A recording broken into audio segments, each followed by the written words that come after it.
organizing for another D&D group on the side. You're okay. I said I'm, working on going live, so you're not bothering me. Yeah, just let me know when you're live.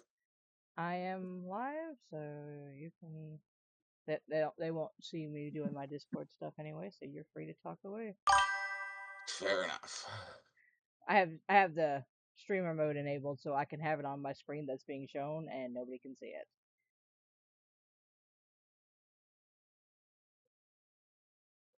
That's not the right page.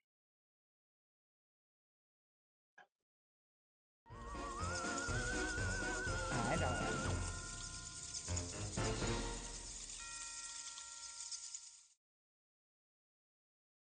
I may fall back to sleep on accident. I'm still in bed. Hey, Mama. Hey, Linda. I mean, I'm sitting in the recliner, so I feel that.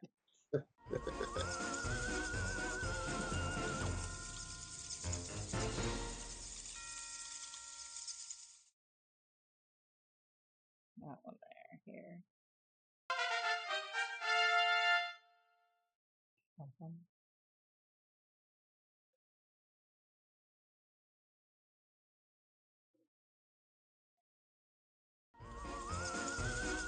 Okay, darling. Thanks for lurking. Yes, I'll drink my water in a second.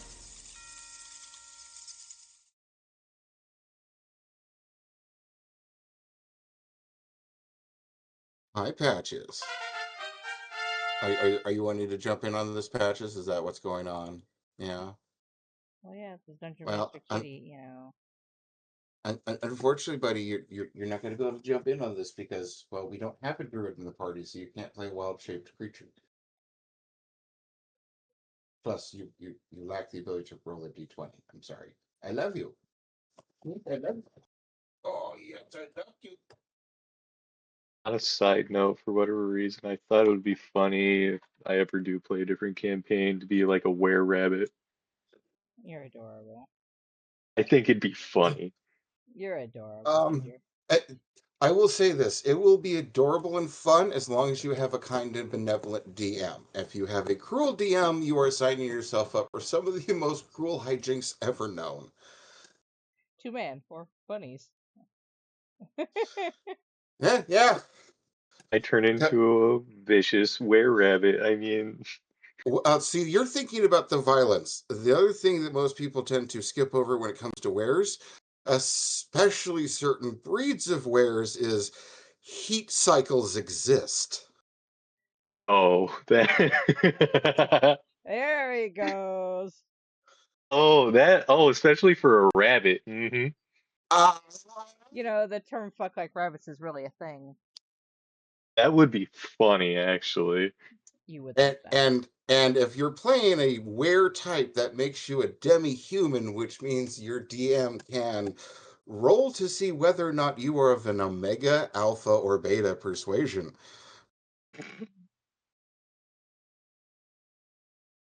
What, someone could just persuade me to go ape shit like really easily? What you're No, saying? it's literally part of your nature. It's part of your blood. Oh, I'm just easy to manipulate in general. Oh, Yeah. More like or your could be. hormones. Think of it more like your hormones go way out of whack and you act outside of your normal character just because you really, really, really want to get some. That's funny. Yeah, definitely gonna have to note that down for a future character. Now, note, most DMs will not go that far. But it'd be funny if they did. You're going to come across stuff like that more in like Vampire the Masquerade and their tied in werewolf lore and whatnot. Yeah. I did a combined game with Vampire and a few others tied I together appreciate it, baby. Have a good for like stream. 15 years via email. And oh my God, one of the DMs, because there was 2 DMs, one of the DMs was dating one of the players, and you could tell how their relationship was going just from the gameplay. Oh my God. Oh. Oh. That's never Oh. a good sign. Oh, we discovered when they discovered new kinks and fetishes. It was actually very enlightening in ways that we didn't really want to know about. Why is she suddenly walking around with a collar? You know what? I don't want to know. Well, Definitely not, wouldn't be me. lies. Why did their characters shift from business casual to leather and latex? Okay, Thanks, Onyx. so I'm going to the bar now. I roll my dice. Wouldn't be. Roll my dice for how much liquor I can drink before I forget this ever happened. Well, and the worst part Roll is to get drunk. it wasn't like a normal we're sitting down face to face gaming. This was we've been doing it over email for years now. So somebody will write a chunk of the story and post it, and then everybody else will respond off of that, and just one long ever going chain. So it's one of those I literally have to read this to know what the fuck is going on so I can respond. But oh my god. No dying. Enjoy your Oh, movie.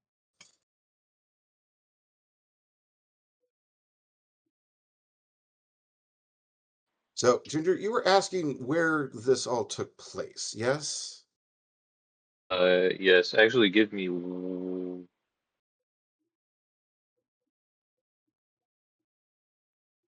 Hold that thought.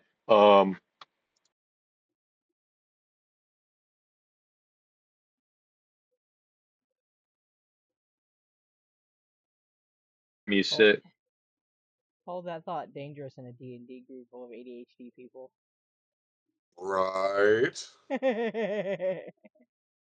Especially when the DM also has ADHD and autism. You never know when I might go, ooh, look, a shiny squirrel. That's it.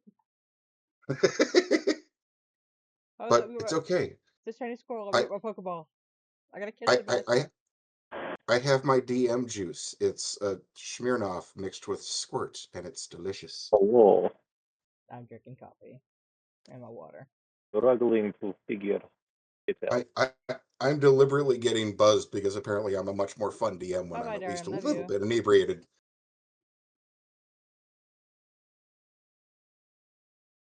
But Actually, yeah, that works out very good. if you want to see where you're currently at, go ahead and look at my screen. I'm currently sharing a map of Faerun, Uh-huh. and where my mouse is currently hovering. Yeah. If you zoom in, Yeah. this little valley between Yeah. these two little hills here Uh-huh. leads to a Uh-huh. hidden cove city right here. Mhm. It's a nice little midway point between Waterdeep and Neverwinter on the way up to Luskan. The occasional thing comes crawling out of the Mere of Dead Men and out of the mountains off to the east, but for the most Okay. part, it's a quiet little place. It's Okay. called Ranthar. Uh-huh. You all are coming up from Waterdeep, looking for work. You are currently sitting at the junction where the road that leads down meets up with this main road, which is where, again, you find Caden's character slumped over in the back of a wagon, currently trying very, very hard to be asleep.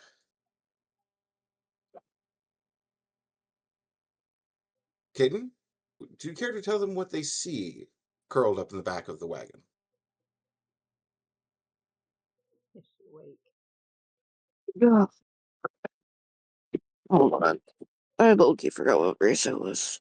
Oh yeah, Kid Sim. Oh! Oh, God damn it, can I not stretch when I need to talk?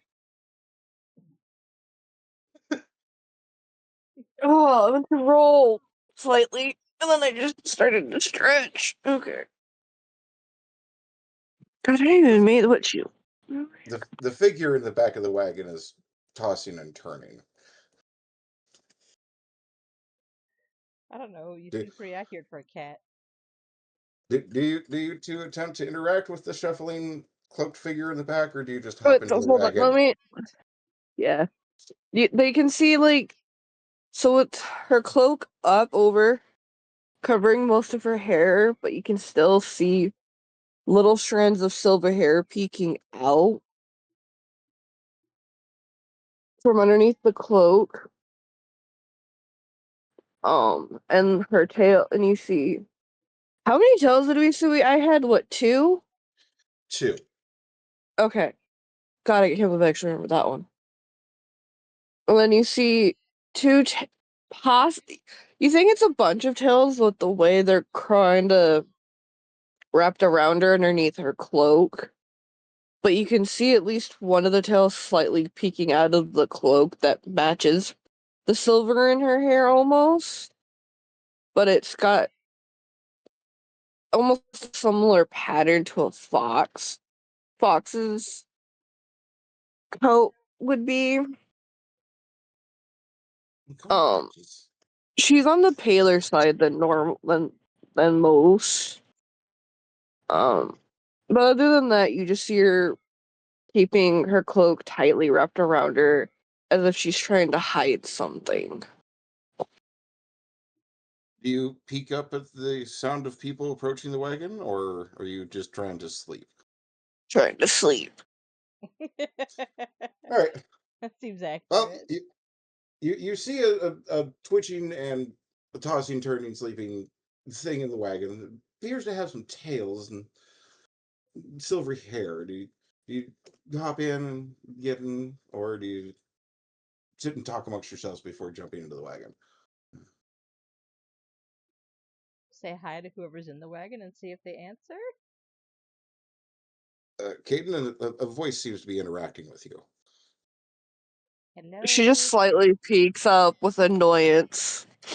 But, like, it's not too annoyed, it's just more like, Oh God, people are talking to me. Why? yeah, because I'm legit playing into this one right now. She drank a little too much the night before. Aha. All right. Since you are actively looking at the voices, go ahead and Toma, Ginger, would you tell us what your characters look like as you peek over the wagon at Go ahead, Caden's Ginger. twitching body?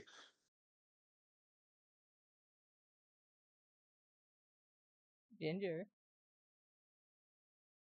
Did we lose a Ginger? Ginger. Of course, I was mute. Crazy. I love you, Ginger. Uh-huh. Uh-huh. And of course, I'm not prepared. I'm sorry.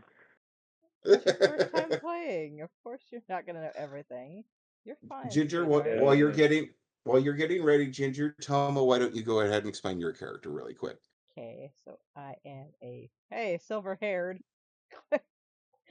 high elf cleric. So I'm also very pale. About medium height. I'm tall for an elf. The only way I'm ever going to be tall. Let me have this. No, you're always short. Secretly short, don't worry about it.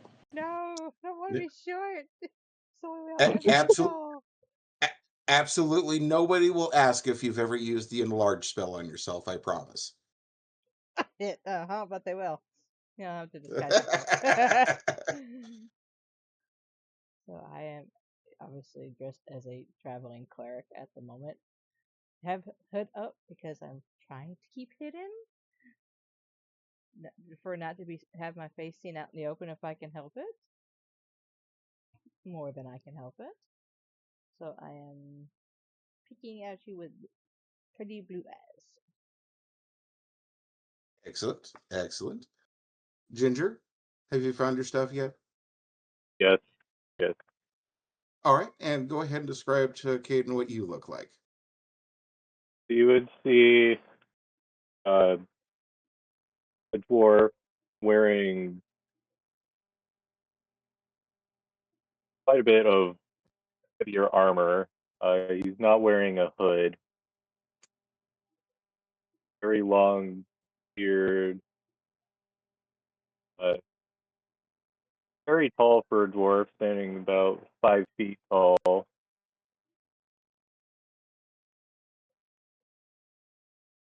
Tell us about this beard of yours. Are we talking like a single braid? Are we talking like Very 3-4 long, braids? very long, flowing beard with long braided mustache with gold bands on the end. Oh my, a free beard. Fancy. He also has, if you know what a Viking battle braid looks like for hair, Okay. I do. but he has that as well, also with gold bands keeping it together. He's a very flashy, proud I, dwarf.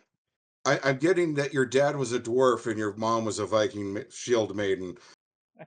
Yes, he's He's gonna get the hide from carrying. somewhere.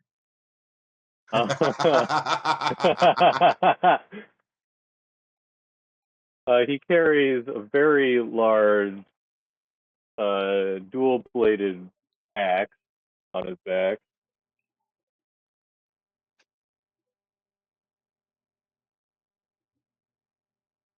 All right. I guess you could say he's not afraid to uh, show off with how he's dressed. He's not looking to try and hide or anything. It's the best person I should be traveling with. Eh, Especially since I'm taller than you. Well, as you all sit around and look at each other, the older man who's at the head of the wagon looks back at you and goes, "We're about to leave. Get in, get in. Come on now. We've got a bit of a schedule to keep." I forget. You need a step stool getting in. You know what? This is a perfect time to kind of explain how I want to do this. So I'm not going to ask you to roll.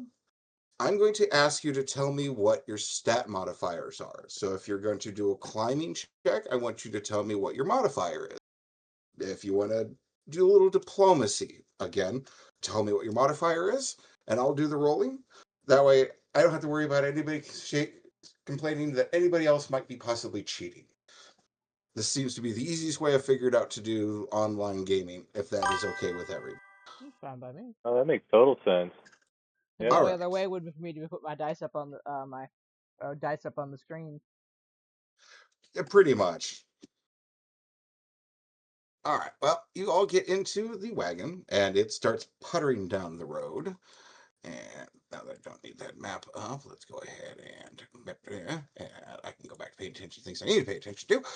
All right, you start heading down the wagon trail, and the scenery around you is pretty typical for the Sword Coast. Lots of trees, lots of bushes, and the occasional flowering plant. There's the odd meadow that you pass by, and ever present on the left-hand side of you is a river that started out at the trailhead only about eh, 200 feet across. You easily crossed the short bridge leading over to meet where the wagons were waiting. But as you follow it in, the river seems to get a little bit bigger and a little bit bigger. And eventually you start hearing what sounds like a waterfall coming ahead of you. And finally, as you have been riding for about 10 minutes or so, you come into view of a sharp bend in the road. And there before you opens up what appears to be a chunk of earth just scooped out of the landscape, leaving a broad 5 mile wide divot in the Sword Coast that's just kind of sunk about 200 feet below the rest of the surrounding terrain. It looks like at some point maybe an angry god just stuck his hand down and just scooped a chunk of the earth away and left a broad open plain where there seems to be a variety of small farms and orchards, and the river cuts right through the center and meets up with what looks like a set of cliff faces off in the distance. And beyond that, you can see the bright, bright blue of the Sea of Swords. The divot seems to end right where the waterfall is. And as you make the turn, you can kind of look over, and through the trees, you see the river drop straight down 200 feet. And the pathway seems to follow along the outer wall of the giant divot that's been cut away. And once you finally get down following this gradual curve, you meet up with a road that leads to, once again, run right alongside the river, and from there directly into what appears to be the main city. As you come across the main city, you see that it's walled in, but not as much as you'd seen at places like Waterdeep or Luskin. It's more of a gentle reminder rather than a fortified wall. Spanning the river where it meets the city is a large ancient dwarven bridge that seems to have stood the test of time. And the river at this point has grown to nearly a quarter mile across. This is not something you can easily swim across. And because it's leading into this giant bay just beyond the cave mouth, there's a lot of tidal action, and you can tell just by looking at it that there's a lot of rushing water here. That bridge seems to be the only way to get from the north side of town to the south side of town and vice versa. You are entering the north side of town, and the livery that is hanging above the entryway is a panther holding a sword and a mug.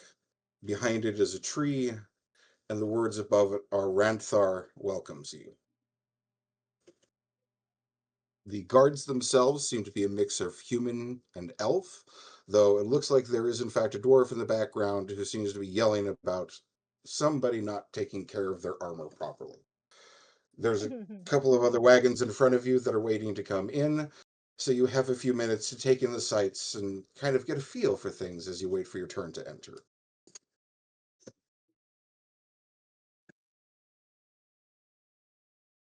Alright, answer the question. Because of course she has to ask me now.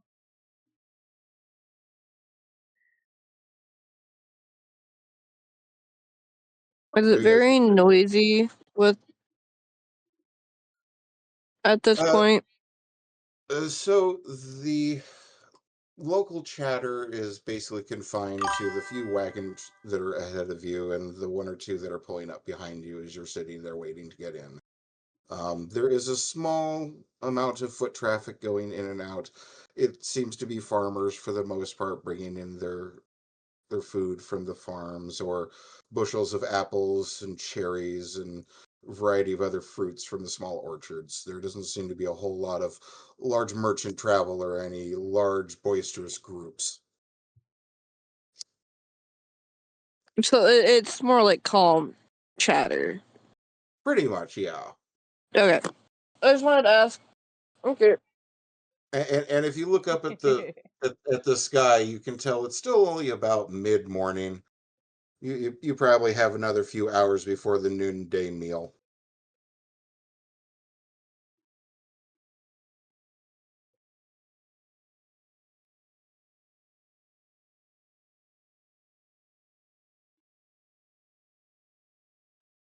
Sorry. No, I'm not going mailbox robbing. What the hell, woman? Anyway. All I got was, can you Sounds please like not a let an envelope out of a mailbox? So let's stop by a mailbox, and you don't live in this trailer park anymore. Never mind. Anyway. Look, I know my character's technically a criminal, but can we not? Or So was. that is an important question. Do you have any outstanding warrants in any of the larger cities on the Sword Coast? No warrants. This was with the guild. I don't believe there's a warrant I was going to active say, for me. from what your description was, I was envisioning more wanted poster than anything else. Yeah, that's probably like the Flint Rider. The nose is drawn wrong. Oh yeah, in fact, what? Do me a favor. What is your current charisma, Mine? You need my Thomas? Oh, modifier or the actual charisma? What's your modifier? 2.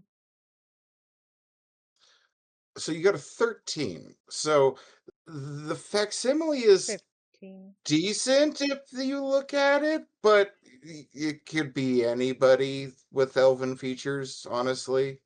They didn't get a good artist. Oh, I'm like, wait, my charisma's a 15. Okay. So yeah, Yeah. there is a poster. It kind of looks like you, but like it's got a beauty mark, and one of your eyes is kind of half lidded in the picture. A beauty mark I totally don't have, but thanks for that, I guess. Right. Whoever did the drawing kind of embellished a little bit. You can tell they probably were drawing other things in their mind. Yeah, what they thought I should look like. Well, that's rude. It's a Pretty terrible. pretty much. It could be any high elf with silver hair. Congratulations, you failed. Right. But as your guys' wagon comes up, the wagon master hands over his travel documents, indicating that he is in fact one of the guys that does the run back and forth between here and this high road station. The guard looks you all over, doesn't seem to be concerned about any of you. None of you seem to be raising any particular red flags for him, and he waves the wagon on after handing back the travel papers, and the wagoneer leads you into the heart of Ranthar. As you come into town, you can see that, it, much like Waterdeep or Luskin, it is in fact laid out fairly weirdly. It seems to be following the curve of the coastline of the interior bay, and everything kind of grew from there. So the main road itself runs alongside the river and the docks, and then all of the rest of the streets kind of spur off of it, but they all end up meeting up at the far northern corner of the town, where a large, what appears to be a mix between dwarven and elven architecture, has made a town hall of some kind or a large government building of some kind. You can't tell, but it looks like something along those lines. You can also see over the occasional rooftop what appears to be a large coliseum.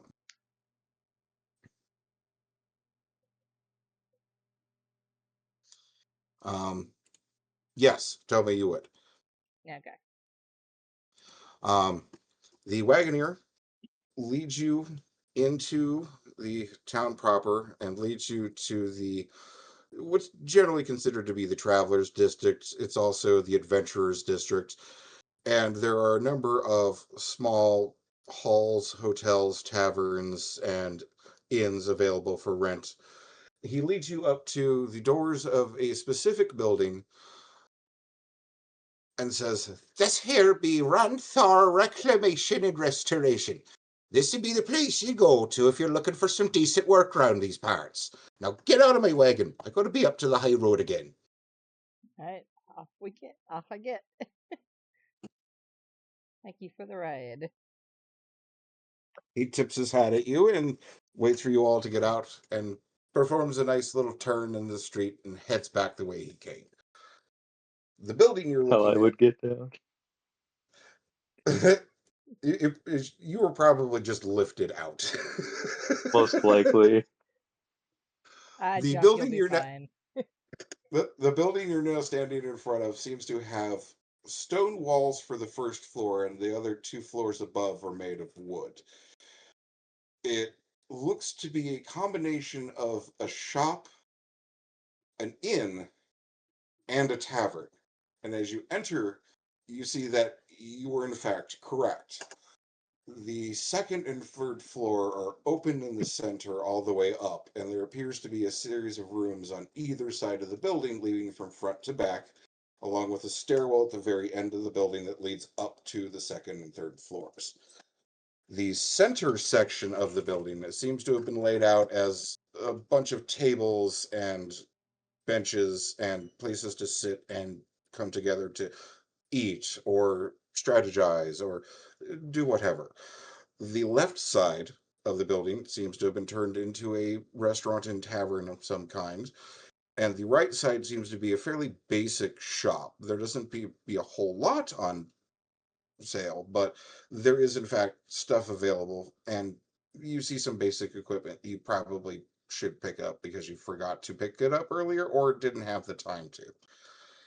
There is just inside the door a large board with a bunch of jobs tacked onto it, and in a few cases even stabbed into it with small daggers. What would you like to do?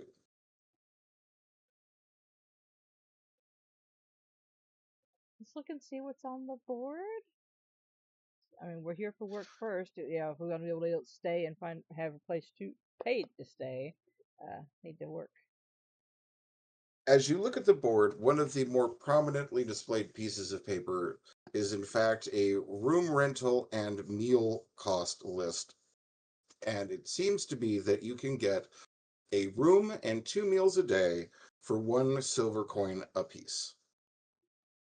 Damn, where can we find that in the real world? Shit. Are any of those daggers worth anything?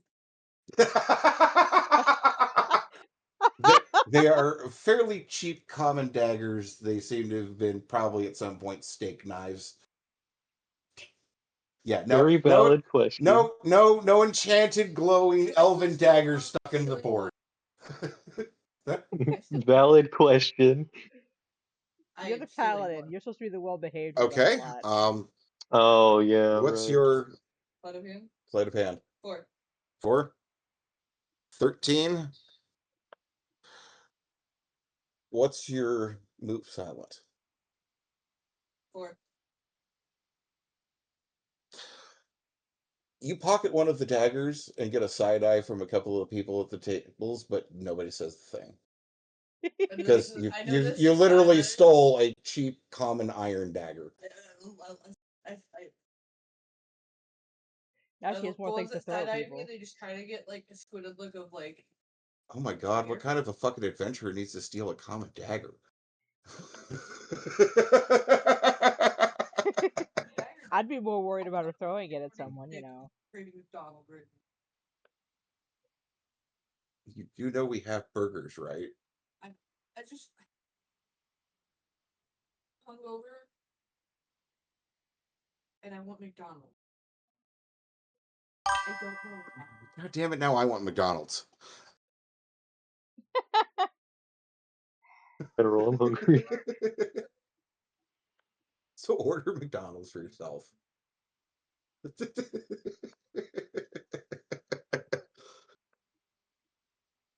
The the kitsune seems to have been distracted by the smell of food at the bar, and after stealing the dagger, has wandered over and is currently trying to find some food to eat. So, Ken has cheeseburger? They do, in fact, appear to be serving some sort of meat on bun with vegetables. What the meat is, you're not quite sure. You could probably roll an investigation check if you really were curious. Or if I'm just going to pay for it and eat it and not say a damn word. Like a Okay, smart adventure. so you go over and attempt to order food as well? I mean, if they've got the thing where you can at least get your room and 2 meals, I can at least pay for a night and get the 2 meals out of it. Well, as you go over and talk to the bartender, it's an older elven gentleman, and he does in fact inform you that you can rent rooms from him, and asks if all three of you would like to pay now or if you'd like to just purchase a meal and decide on the room later. I think I'm just going to pay him now. Okay. Would you guys like to each have an individual room, or would like to split the costs and share a room for two silver instead of one each? I slide over a silver for my own room. Okay. Just fuck people. Well, considering she Alright. just stole a cheap dagger, I think I don't want to share a room with. So All right, looks like we're and looks like we're getting our own rooms. I assume you see the way the tides are turning, Ginger, and get your own room as well.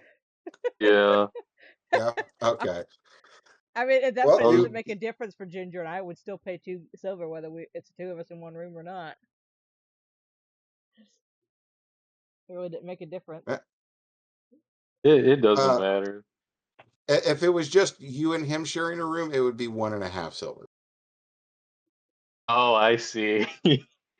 The basically you're getting the room for a price, and then the amount of people in the room changes how much it is for the amount of food that you would get. I thought you were Ah. making a joke about me being short. No, that's even funnier now, but no. Besides, you may be short, but dwarves probably eat more. The full price is Fair. probably for She's you. not kidding. I mean, she's going to be having the fruit bowl, and you're going to be sitting there. I need the fucking Spanish special. Ah. Yeah, probably two of them. He's a dwarf. You know what? We could do the 1.5, and he can just broom with me. We've been traveling together as friends anyway. It's not a big deal. Yeah. So I paid the silver How much do you think? if you want to pay the half of it, Ginger. Hmm. That'll cover for us both having a room together. So we've been traveling together anyway.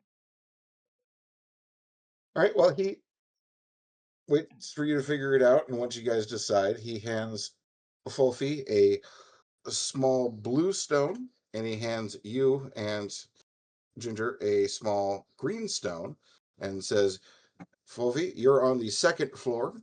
You two are on the third floor. The third floor rooms have 2 cots in them. The first floor rooms only have 1, but they have a desk and a chair." Eh.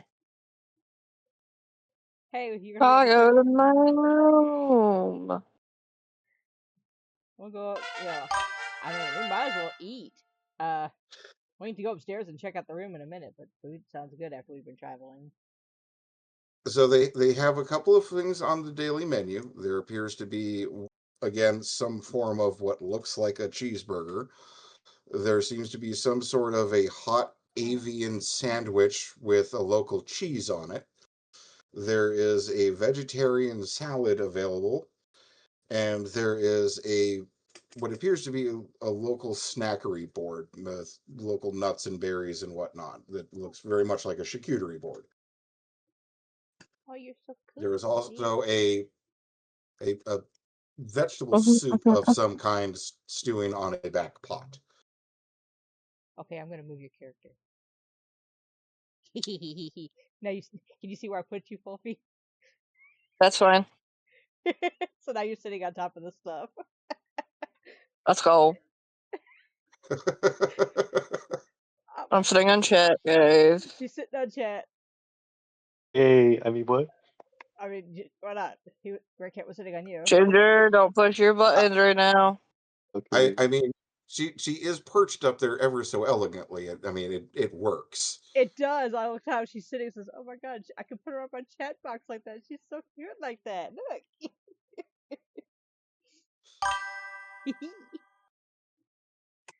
Okay, back to. That um. Well, I I guess I'll Distraction. distraction. Thanks for your subscription, sweetheart. I appreciate it. I guess I'll eat the vegetarian thing. Yeah, it looks like she's okay. sitting on you, huh? I don't know if anyone else, if Ginger came to eat or if he went upstairs, but I walk over to the table to eat with Toma. All Also, I would right. probably be looking for something to put on the chair so I can sit up properly at the table. you got a booster seat in your bag. Yeah. Are you actively looking for one? I don't know. Let's just say I find a couple of books and, or whatever. I pull out a couple of books from my bag. Thank you, Grey Cat. This is the way. There you go. Yeah, sit on books. Yeah, and be a little higher up at the table. Now I have a hype train. The the the one waitress that's wandering around servicing tables notices you looking around, kind of smiles softly, and reaches behind the bar and pulls out a padded, flat pillow that she hands to you. Oh, look, they have a booster seat just for you. There's actually quite a few halflings sitting around as well. So you see there's not just you. There's quite a few of them that are sitting there. And in fact, there's a gnome that's currently sitting on 3 of them at a table 2 seats away. But he's my friend. I get to pick on him. His little legs are just kicking away happily on top of. Probably drunk. Oh, absolutely. Him and an elf seem to be in a drinking contest. Bottle of wine. That sounds like a terrible idea for the gnome. Probably. The sad thing is he seems to be winning. Lightweight. Terrible elf. Shame on you. Well, there. Now you have a booster seat and sit on your books. You can put those back in your bag. All right. Hey, the padded one's got to be more comfortable. Come on. Yeah. I would thank the waitress and walk back over to the table. The waitress is an elderly human woman, and she just kind of leans over and hands it to you. You go, sweetie. It's okay. And I definitely sit at the table. I would have walked in from checking my room out and setting my stuff down to seeing that, and I would have just kind of chuckled. As I'm sitting at the table laughing at him.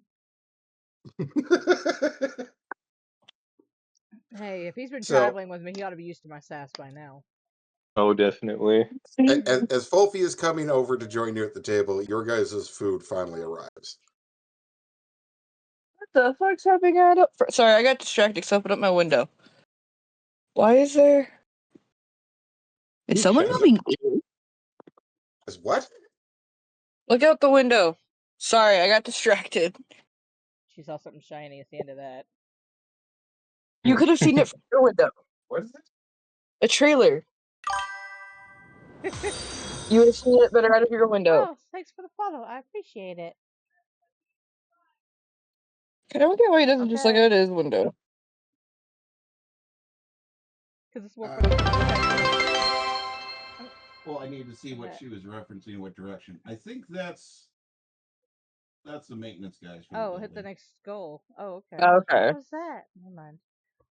Either that or somebody is moving into the building and did it in the most redneck way possible. Okay.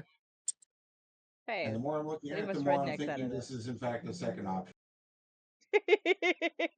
Okay, I'm a redneck for a different reason than Toma, but yeah. Okay, so this is like a fucking motocross trailer with the back end down, the side door open, the steps laid out, and beds hanging out of the back of the trailer. Yeah.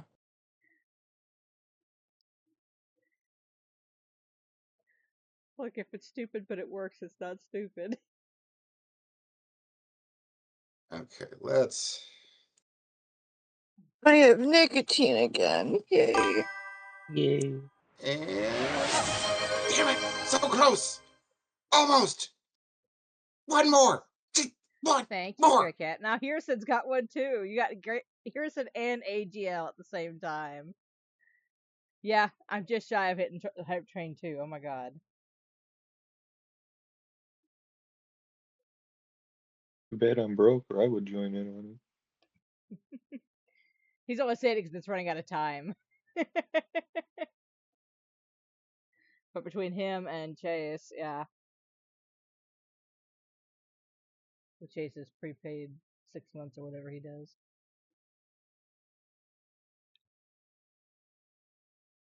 I should be glad my husband's at work. Yeah, Chase didn't get to do what he wanted to do the other day. Thank you, Greg Cat. There will be hype. You're adorable. There will be hype. I just think it's funny that you got AGL and Harrison. Actually know people who were given subscriptions. I don't always know them. So, anyways, your food has arrived, and Caden, you're sitting there. Food. You kind of cut out.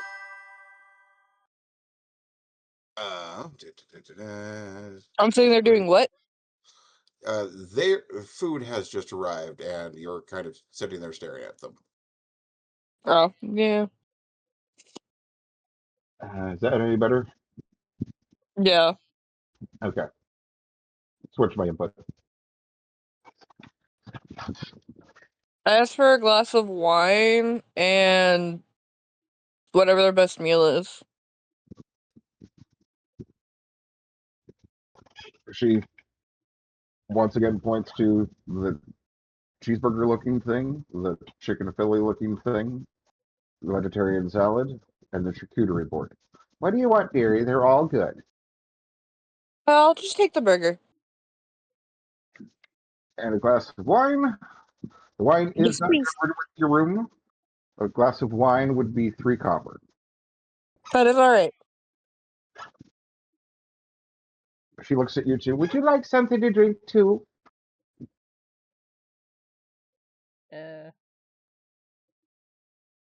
Wine, please. I'll pay it 3 copper for that. And she looks at Ginger. I'll take the wine as well. 3 wines and a burger. All right. She writes it down and walks off towards the main area.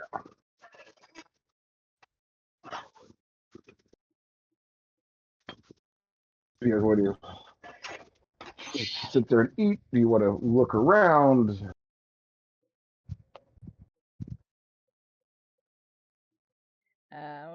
Eat and look around and see who all's in here. Okay. As you look around, the majority of the other people here seem to be a mixture of the standard adventuring type and a couple of folks that look like they're either being escorted by said adventurers or here to adventurers.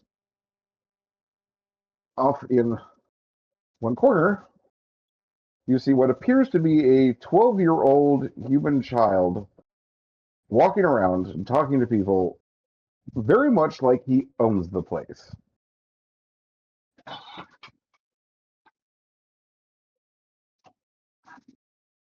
Maybe the As you English watch, kid. as you watch, he eventually comes over and he seems to be glad handling people walking up. Hey, how you doing? How you been? Should go, that sort of thing. And he comes Very up to you and looks at you for a moment and realizes that he's never seen you before. And he walks up to you, holds out his hand, and says, "Hi, I'm Karam. I own the place." Shake their hand. Nice to meet you. He shakes your hand vigorously with all the energy of 12-year-old. That's terrifying. I kind of side eye this kid and I'm just like, where are your parents? Sweetheart, don't let the looks fool you. I'm 212. I pissed off a wizard and he changed me back into a kid. Fair enough. Oh, I used to be an elf. I'd like to see if he's lying. Go ahead and do a sense motive. What is your modifier? Sense of what? Sense motive. Sense of motive. Oh, fuck. It's a 1. A 1?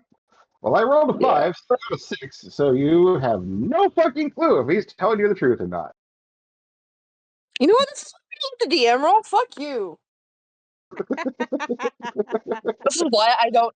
This is why I don't like digital dice. They fuck me over. If I also wanted to check if he's lying or not, what role is that? What is your sense motive modifier? My what? Sense motive. It will be modifier. your wisdom. My wisdom? That is a plus 3. That's part of it. It would be down in your skills. Oh, my skills.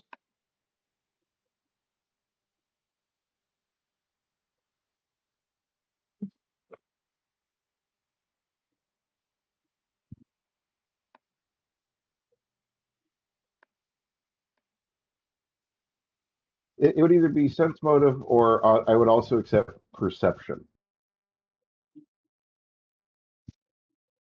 It'll be a plus 5. Plus 5, 10 on the die, 15. He seems to be telling you the truth. And there's worse things he could have been changed into. Not when you're trying to run a business and everyone thinks you're a little kid, then you just need to ask where their parents are. Well, Yeah. Hey, Myra. It's okay. Get used to it after a while. I've looked 12 now for 50 years. Damn. You just need to get cards yeah, a card to hand out every time someone asks. the whole spiel. So I look at this kid, I was like, well, do you know the name of the wizard that put the spell on you? Hagarash. He's a dick. I mean, did you He's think one of that them red before? wizards of Spain. I'll say, did You you don't think piss that? off the red wizards. No, it's a terrible idea. This name be familiar to me? Probably not. He was a lesser wizard, and this was kind of a personal beef between the two of them. Did you steal his girlfriend? Hold on. No, he sacrificed her. Ah, Damn. My phone. God damn it, phone, can you stop fucking lagging? Oh, god damn it. You gotta love them Thayan wizards. Hold on, I'll be back. I gotta go find my food. Okay. Ew, these are my scissors only asked you from yesterday. The Kitsune companion's food has finally arrived, and as soon as the burger lands in front of her, she just disappears into the food. Seems accurate, yeah. Let's sit here and finish my salad.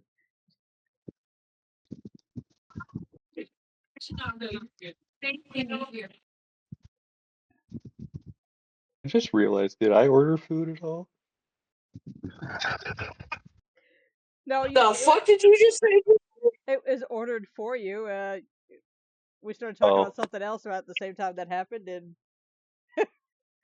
oh, just okay. So yeah, I would be I, eating I, my food too then. I still got the burger. yeah, your food came out with mine. Okay. Yeah, you two ordered ahead of time. Like, we're there before I was, so fuck yeah. That's what you get for going Well, upstairs first. yeah.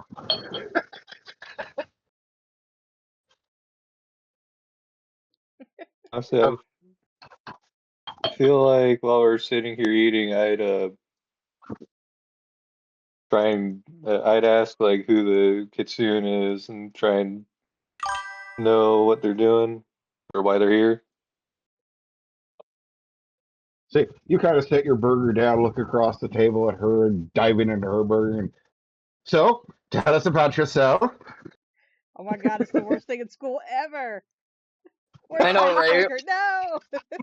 All right, Well, we all why don't we quit get and to run know each away other? and leave the paladin sitting by himself as we flee. Oh, I'm just loving the mental image. You have a dwarf who is doing absolutely nothing to hide, and then two other people sitting on either side of him that have absolutely everything to Everything to hide. hide.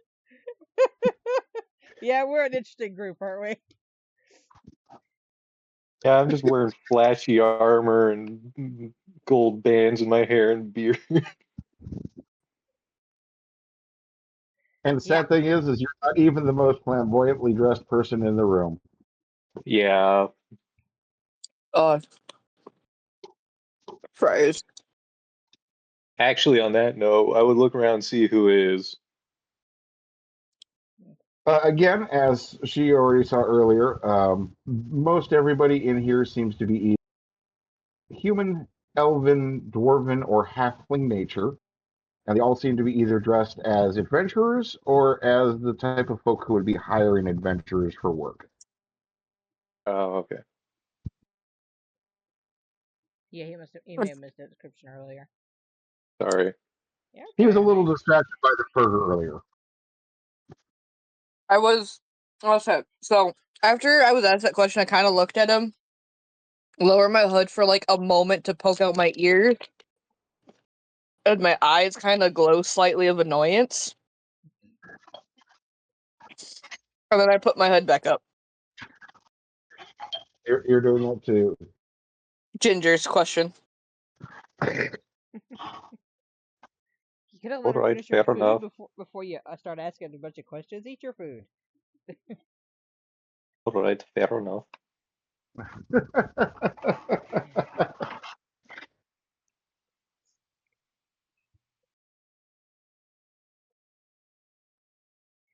Here comes a real test. Can you still hear me? Yes. Yes. Excellent. I'm in the kitchen because now I'm fucking hungry. Wonder why? Hmm. We're all here talking about burgers. If I I'm had any extra funds, I would have ordered him McDicks.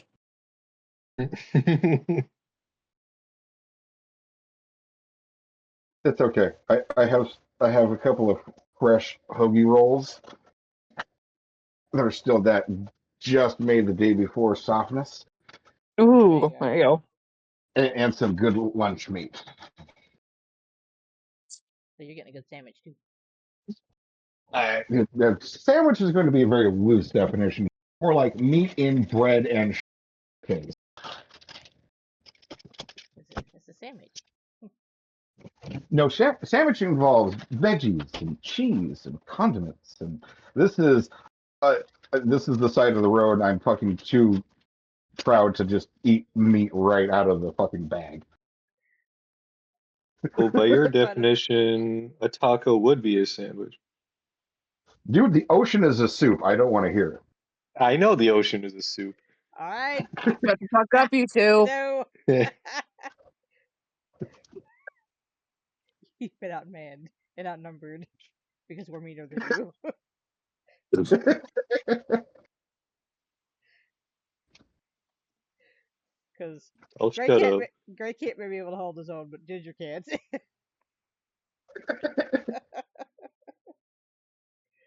So it's 2 on 1.5.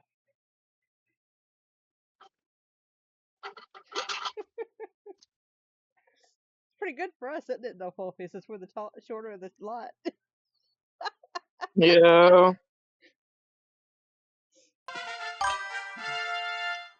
Oh, hi, Ginger. Oh, this is gonna be a heart attack in the bun. That's kind of sandwich. What are you talking about? I don't know. I always have veggies on my sandwiches.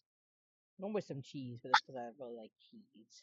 I usually try to at least pretend to be eating healthy. I don't even try. Pretend. Some days I eat salad. Some days I sit there and eat lunch meat out of the container. Yeah, I've done both. Not me people watching while I'm eating my food and we're in D&D.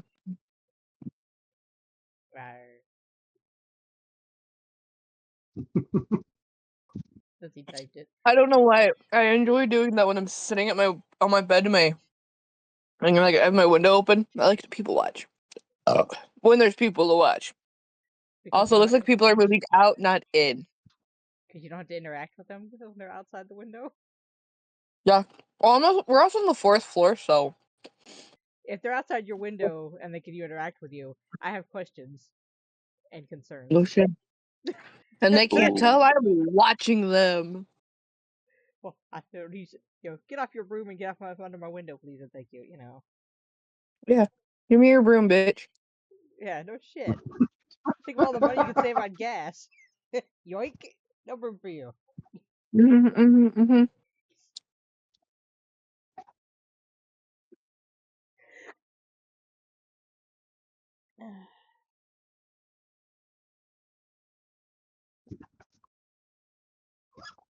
Yeah.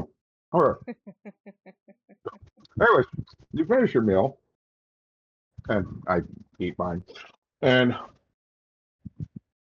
as you finish up, you look around, and things seem to be pretty much as calm as when you walked in. Um, again, it's approaching noonday, so you still have the entire afternoon to putter around or go lay down and take a nap or do whatever you want to do. Hey, mama. Bye. I go to a weaponsmith, please. Okay, are you wanting to just buy a weapon, or are you wanting to have one made? Because if you're just wanting to buy a weapon, again, right across the central area is the small shop attached, and they do have weapons for sale. I want to see because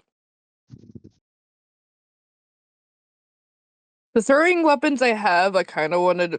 I didn't think about this until now. I kind of wanted to get those custom made slightly.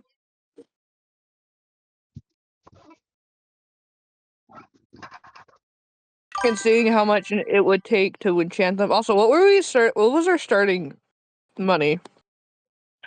Oh, I know that.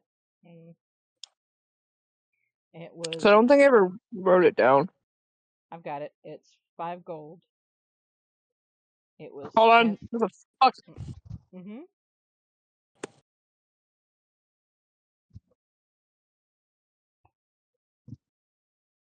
I'm using my phone for my character sheet and it's small as shit, so I can't see where I have things written.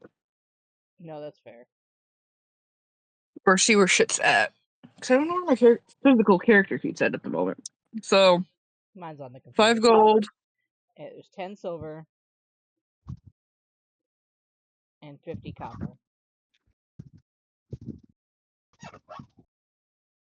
Minus, obviously, what we've already spent. Yeah, it was 1 silver for the room. 1 silver for the room, and then 3 copper for the wine. Oh, I remember the fucking wine. Okay. She would remember the wine first. Short-term memory be a problem at the moment.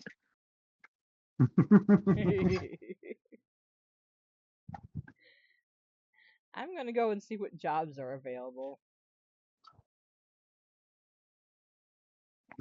Okay. As you walk over, you look at the board, and it appears that they use a kind of a level system, recommended for people with this many party members, this many adventures under their belt, so on and so forth. As you look at the board and you look at kind of how they're arranging things, you think you guys come into the third level of a party. So anything 1, 2, or 3 is probably right within your wheelhouse. 1 is probably going to be really easy. A 4 or a 5 you could probably do, but it would be very. And there appears to be a couple of 2s, 1 or 2 3s, and a 5 on the board.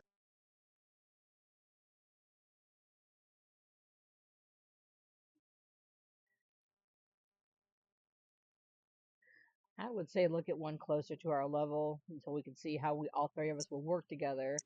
I mean, obviously Ginger and I do fine, but adding a new person, we need to see how the dynamic will work. Okay. Well, the one that immediately catches your eye seems to be a pretty standard extermination mission. Because this is, in fact, a coastal town and there are docks all over, Rats. there's a house that has a rat problem.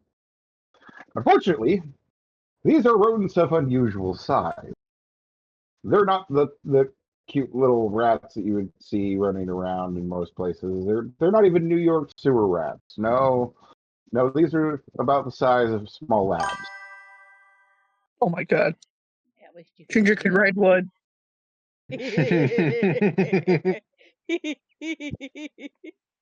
I could ride one, couldn't Oh wait, no, it's a halfling that could ride one of those. Never mind.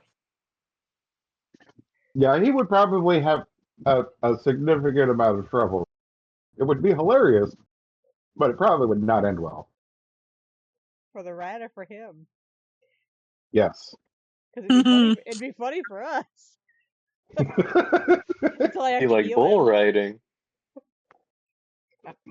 Well, like you would go to sit on it, and its legs would splay out, and you'd just be sitting on its back with your legs crossed out, and just like, why isn't Giddy it up. going? Yeah, giddy up. Let's get my spurs on. Really? Yes, I left the last one of that flavor for you. Do-do-do. Is that Do-do-do-do-do.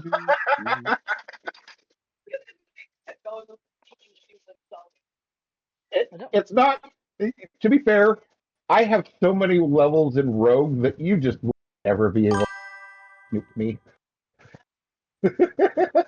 No, I appreciate the attempt. I know you straight roll disadvantage on like 3 rolls there. Why I hate digital dice for roll and actual dice, fucker, don't test me. That's because she can throw the actual dice. The digital dice, all she does is glare at the computer screen. Because you can throw the physical dice, you can't throw the digital ones. Yeah, you can't put the bad dice in the dice of box of shame and failures if you can't actually pick them up.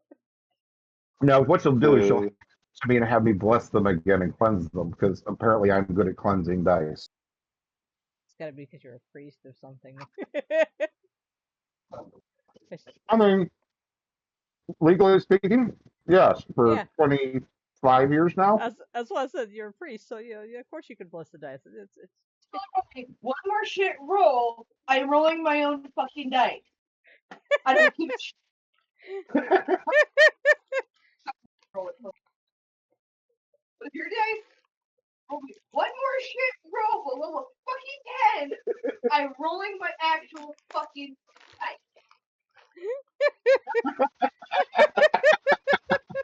So what does she do with her own dice? Give her a roll below a 10. Then she'll have them to hands out. Speaking of which, where's my dice? Mine Oh, are, there. mine are sitting next to me. Oh, Wolfie, did I tell you hubby brought me home D20 earrings last night? Nice. They're so cute. Oh, guys, send me a picture. Okay. So I guess while we wait for her to come back from what she's doing, I'm going upstairs and maybe take a nap. We can't, don't want to pick a job until all of us are together to discuss it. That seems rude. Well, I would have noticed you walked over to the board first before I actually left. Oh, okay. Because then we discuss it and I can take a nap while you go shopping. Yeah. Are you okay with clearing rats out? It's supposed to be giant rats Yeah, this let's time. go. Alright, we'll take this job and you go do what you need to. I'm going to take a nap. I would You see, go and take a nap with Toma. you see that the Sure. job list says that there's an estimated 8 to 10 rats, and it's paying 1 gold and 5 silver for the job. That's not bad. They really want these rats out of that warehouse. Yeah, so that's a lot of money for a rat extermination. Especially for the little amount of rats they need gone. I mean, I know they're big rats, but holy shit. I feel like that it's mostly the size of the rats that's kicking the stuff a little bit. If this was a normal extermination job, you would expect more like 6 or 7 silver total, and that would be generous.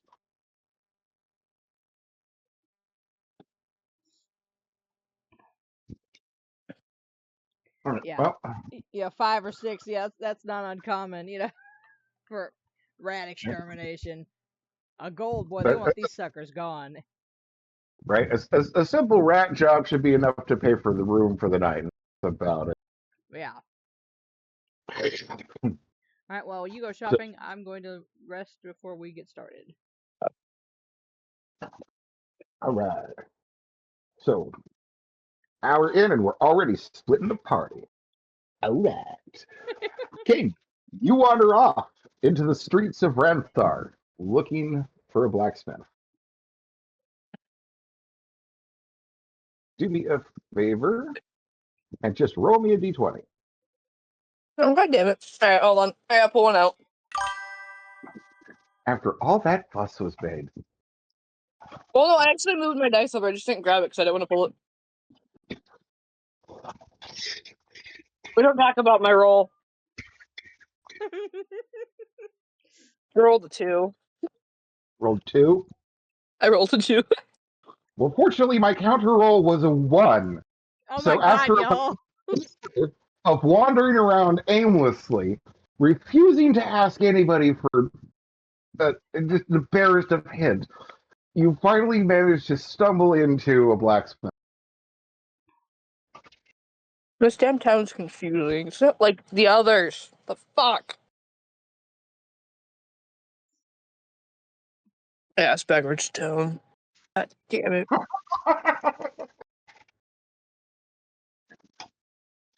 So the funny thing is if you were to look at it from above, the dwarven bridge in the center of town would be where the shoulders of a dragon would be, and the streets kind of flare out like the finger bones of a dragon's wing from the river. Hey, go. You want to laugh? That's neat, actually. You know how we had you know the points that we needed to put in? Yes. I didn't do it. I love you, Fulby. Remember, you had 12 skill points. 26. Okay. You can I'll, put I'll, 3 I'll split them up. I'm waiting for I was waiting for my tablet to charge because I'll have a bigger screen. Like I say, you Wait can a put minute. 2 ranks in any of the skills you want. Then go ahead and just Why am fill I it up. using my phone? I have my fucking laptop. We love scuff. Yay. You know what? I woke up nearly decked fucking gray cat this morning, so leave me alone. I was really pissy when he woke me up. Yeah, Oh, he said he was trying to poke I you was awake. I was extra grumpy. Okay, we have confirmation. It is, in fact, a redneck move-in team. I see 7 redneck family members outside right now. Yeah, no, they're finishing up. I wonder how the fuck they even got up there. Oh, easy. They drove up on the curb and then drove across. Yeah. Okay, so They got up there by going, I don't give a fuck. I'm driving right here. Yeah, that's why I was like, oh, okay, these are rednecks. I recognize this parking style. I grew up with this shit. I see it all the time here. crazy. Also, Fulfy, you gave me a sheet, fill out character sheet, but it was, I saw your message, sweetheart. yeah. It's okay. Some sheets are easier for some people to understand, and other sheets are easier for other people to understand. It's just the way of RPG gaming. Since I You find a sheet that works for you, and you go with it. see, I was not printing mine because my mom's printer is a piece of shit and it senses that you want things and it says no. So mine's all digital. And the one I I got, like. the one I got from y'all originally, it was black. It would I could I not like. get it. I couldn't get it where I could read it. I enjoy having the digital nowadays. I What do the because I fuck don't is have to that? keep I don't have to keep erasing shit. That too. Oh my god, the amount of racers I've used up over the years. Uh-huh. I'm just looking at the one on D&D Beyond where I I've made used my it. character. I have used D&D Beyond for stuff like that. Their sheets are very. I had thought that was very simple to use, so I don't blame you for using D&D Beyond. Right? I like Miss Weavers because it automatically throws in everything that needs to be put in the right places. Yeah, I use Mythweavers too. But Just there's plenty of good options out there. Again, it's just find the one that works for you that you really can process. yeah, I found a decent interactive one that I can just change and click as I need, and I was like, works for me.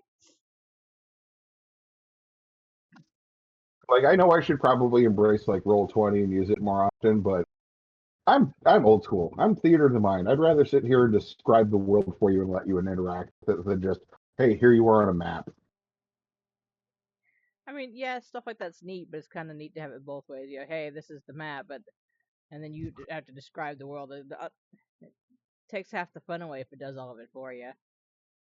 All right. Oh, you and Ginger are napping. Yep. Hidden. You wandered into a blacksmith. There appears to be a couple of people hammering away at metal, and one of them looks up at you as you walk in and sets what he's working on down and walks over, wiping his hands off. What can I get for you, dearie? I am looking to see about getting a. Hold on, brain don't want to brain right now. Some. What the fuck was the weapon again? Are you doing your throwing stars? The shuriken Shuriken, yeah. dagger. Yeah. It's looking to get some shuriken made, and possibly enchanted, depending on the price. He looks at you for a moment. You might be outside my range there, dearie. I'm used to making swords and daggers for the local folk. I don't know nothing about no fancy exotic weaponry like. As far as enchanted, you'd have to go over to the mage ward to find someone who that kind of work.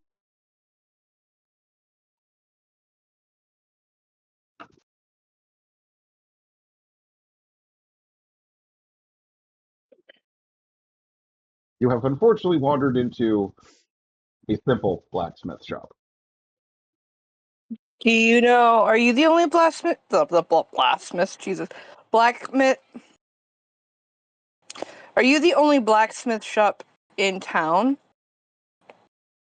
No, dearie, there's another one down the lane. It's Exotic Blade Works, run by a fucking elf who's got his nose so far in the air, he's smelling clouds. Is there? Okay. Can you direct me in that direction, please? I appreciate it. No problem, dearie. Go out the front door there, turn to your right, and go down about 5 buildings and stop in front of the most gaudy display you've ever seen. That be it. Okay. Also, she pulls out her rapier and oh shit. Can you in the meantime, would you freshen up my rapier for me? He reaches out a hand and takes it. Are you just needing it tightened up a bit? Please. Why, that I can do, lass. That kind of work is right up my alley. You come back in about an hour or so, and I'll have her good and proper, Barry. Awesome. Thank you. He turns his back and heads back to start working on your rapier. How many hours did he say, by the way? 1. One, okay. Sorry, the accent kind of gets to me a little bit. It's kind of bad, too. Well, it also, like, with your accent and the mic, it kind of cuts out a little bit. So it's just like, huh? And my brain just doesn't want to brain at the same time. Because for some reason, it sounded like you said 10 hours, and I about panicked. I'm like, the fuck? Yeah, what the fuck are you doing my sword for 10 hours, you bitch? Yeah. Very meticulous work. He's got to rub it down with oil. He's got to pay an elven classic while he romances the blade. And then when you're not looking, he's gonna go to the elf down the street and get them to do it because he doesn't know what he's doing.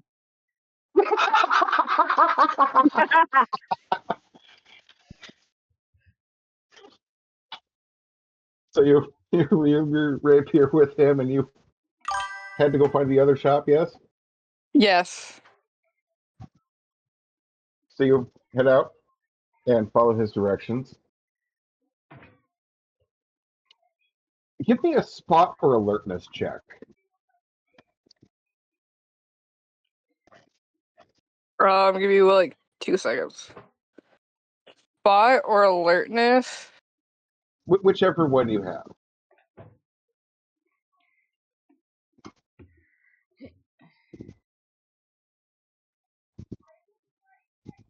Alertness, B, perception. Yes. Yeah, no, alert. Yeah, spots wisdom for. I'm just trying to make a mental note about that. Yeah. Yeah, Uh, most of the sheets will tell 9. you to. Yeah. Yeah. Even with the 9, it is impossible to miss the front of this shop. Could she There fist are it with a elven one? game manners all over it. And you're pretty sure that the owner of the building paid someone to put a glamour enchantment on the building to make the building just pop.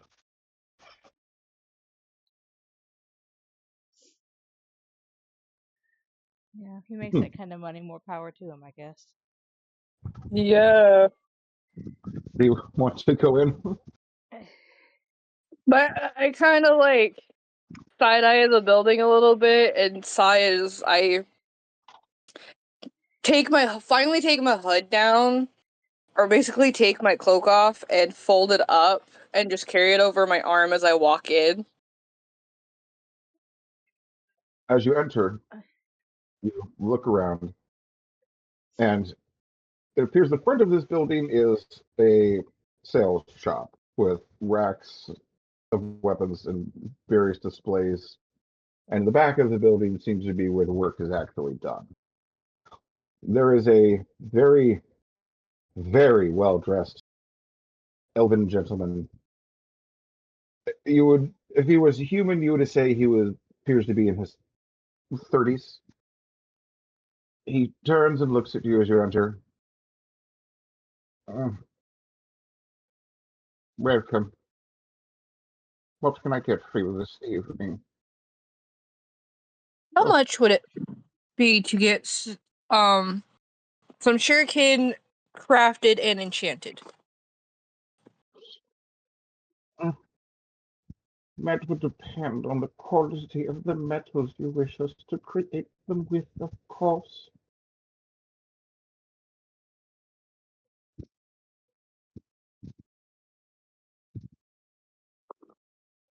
How much is your cheapest metal? He looks down his nose at you. Some basic steel shuriken would cost a few silver apiece.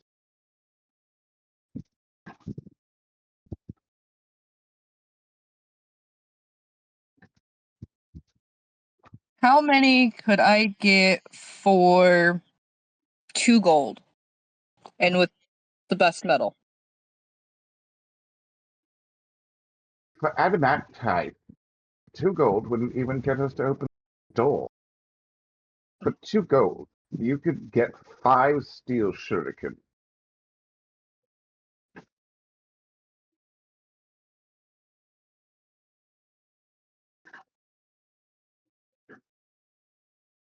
Oh, what right now? Mm,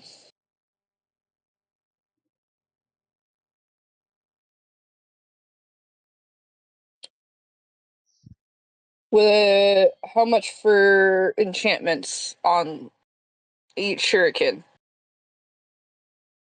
He dismissively waves his hand at you. We don't do those things here. You need to go to the mage ward.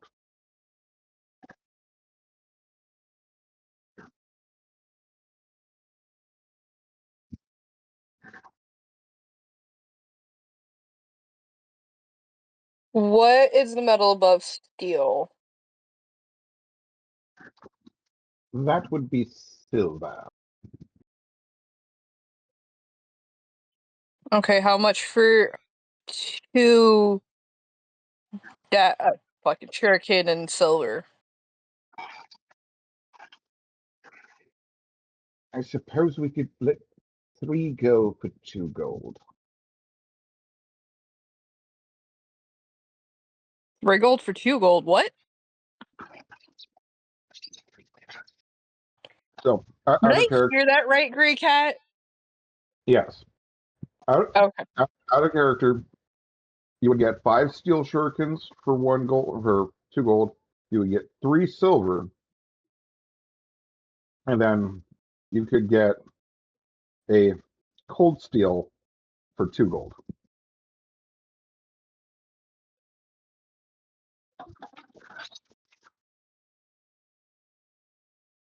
And how long would it take for this to be crafted? He gestures over to one of the display cases that has a couple of shurikens already on display.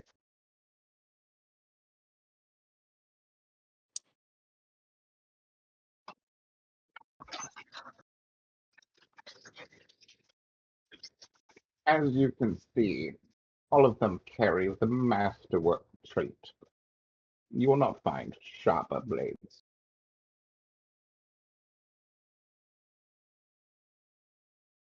And you said for 2 gold? For 2 gold, you could get 5 steel or 3 silver. Let's go with 3 silver for 2 gold. He reaches into the case, pulls out a small velvet piece of fabric, sets 3 down on the fabric, gently folds them up, holds them in his hand, and holds out his other hand.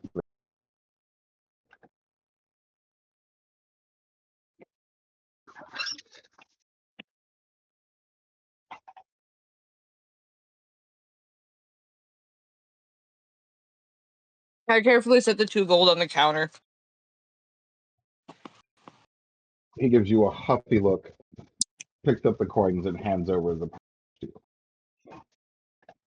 I take them, and as I take them, I get excited, and my 2 tails kind of perk up in excitement for him to finally notice them properly.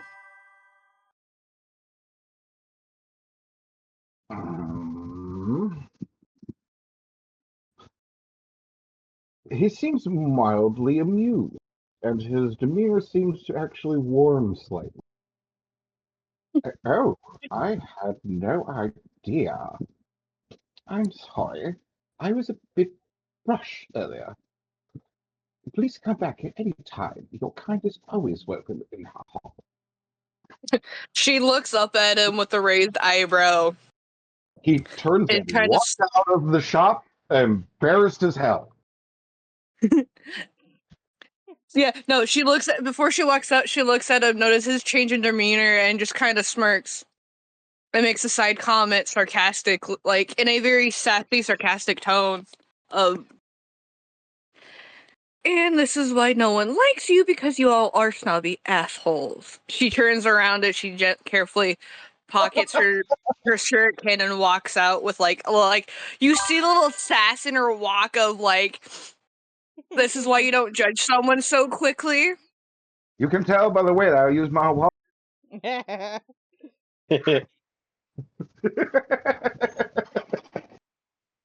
Is it obvious where the mage word's at or no? Well,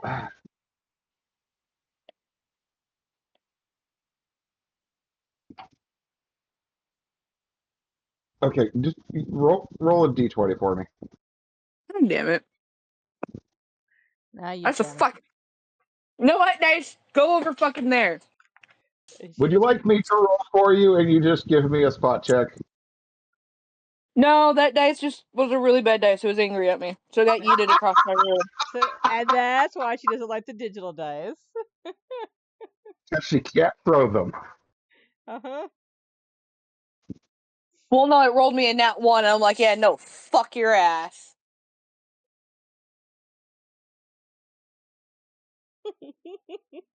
It's gone to dice hell. To deal with you, dice. You have failed Pretty me for much. the last time. Good. Pretty Yep. much. So I'm testing some dice right now. But it was a nat 1.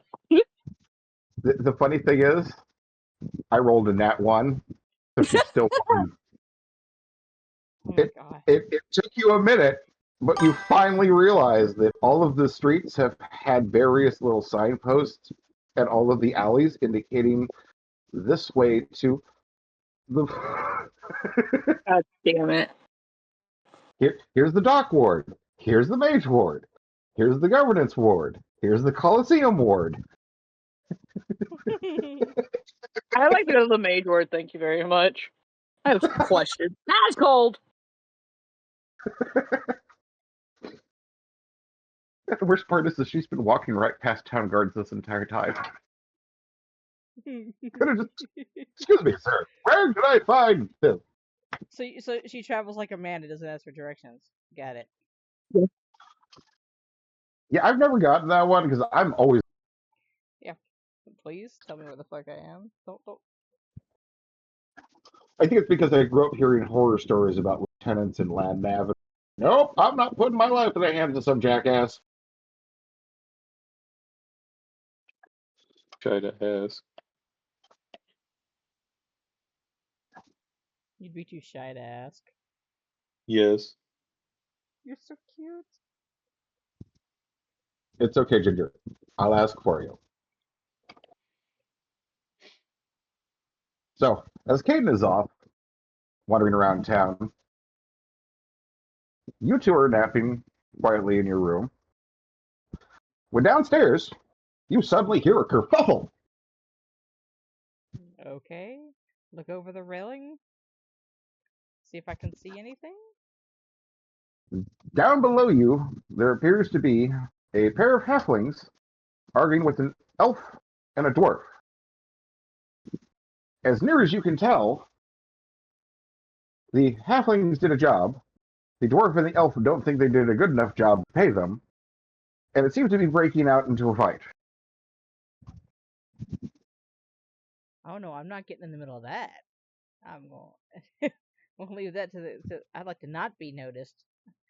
So Get my. you're just kind of over the railing looking down, just like, huh, dinner and a show. That's more or less it. Yeah, I'm not going down there. I may heal afterwards, but I'm not dealing with it. That's what town guards are for.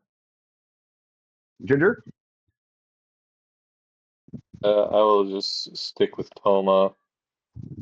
So you both are just kind of sticking your head over and looking? Yeah. We should have got snacks. I It doesn't have to be the same gun. Yeah. Ooh. Oh, ah. Um, sorry, doing a couple of rolls here. Oh, That's never a good sound. it's over in 2 rounds. Ooh. The two halflings are currently standing on top of the dwarf and the elf and are rummaging their pockets looking for coin. Hey. Sounds good to me. You got. Hey, they got their And asses beat by a couple of halflings. That's on them, man. about then is when the town guards finally arrive.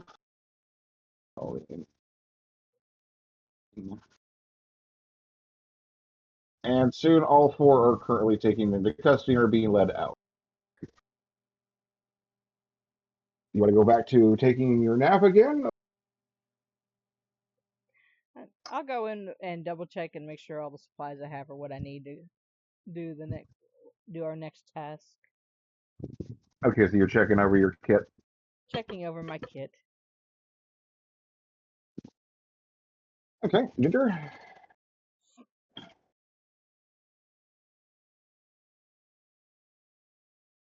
I think you missed the question. Are you going to do anything different, Ginger, or I just walk back into the room and sit down. okay? You're just gonna sit there and watch her go through her gear. Yeah. Okay. And we cut back to Caden. You finally come across Mage Row, and as you look around, you see that all of the buildings here have some sort of glimmer or enchantment upon them. It helps them stand out from one another. It seems to be kind of a subtle competition between each of them. Some are more aggressive and are flashy, or others are more laid back and comforting and kind of tease the senses. The sorcerer and her kind of just chuckled so you can obviously tell the competition they're having with trying to stand out, and she's just shakes her head, thinking, "Sounds about right for a mage ward and people with the magic powers and wanting to stand out the best. No different than the elf, but onwards to go find someone to enchant her. See how much it would cost to enchant her shurikens." But yes, enchant your sandwich. The never-ending Big Mac. You leave me and my shurikens alone, damn it. All right, you wander around for a little bit and are kind of peeking at shops, and you finally find one that kind of suits your fancy.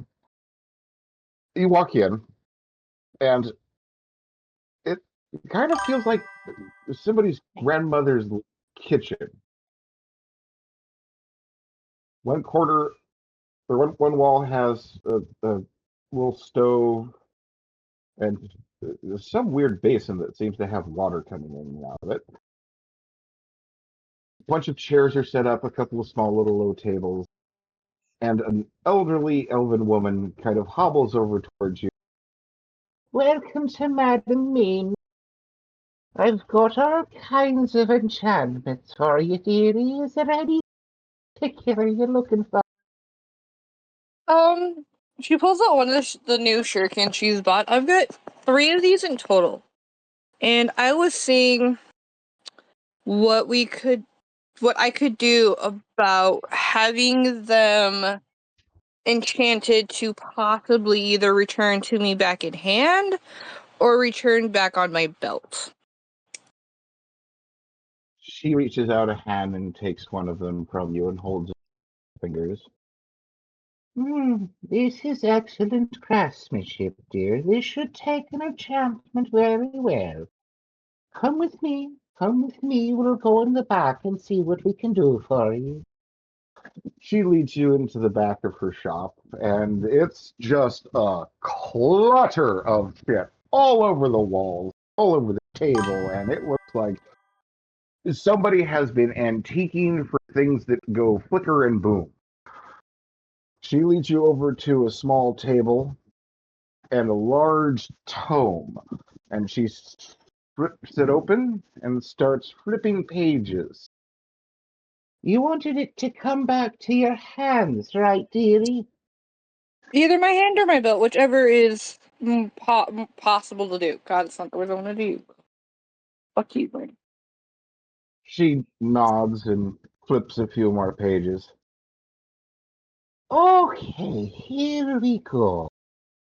The enchantment of retirement. Okay, I think I have most of these materials, but it'll cost you a little bit for the materials themselves.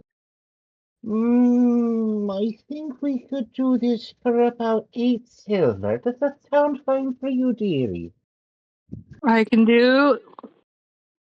How, out of character question, how many silver and a gold again? I do the standard 10, 10, 10, 10, 10. So 10 copper, 1 silver, 10 silver, 1 gold, 10 gold, so on and so forth. Okay. She pulls out 1 gold coin and slides it over.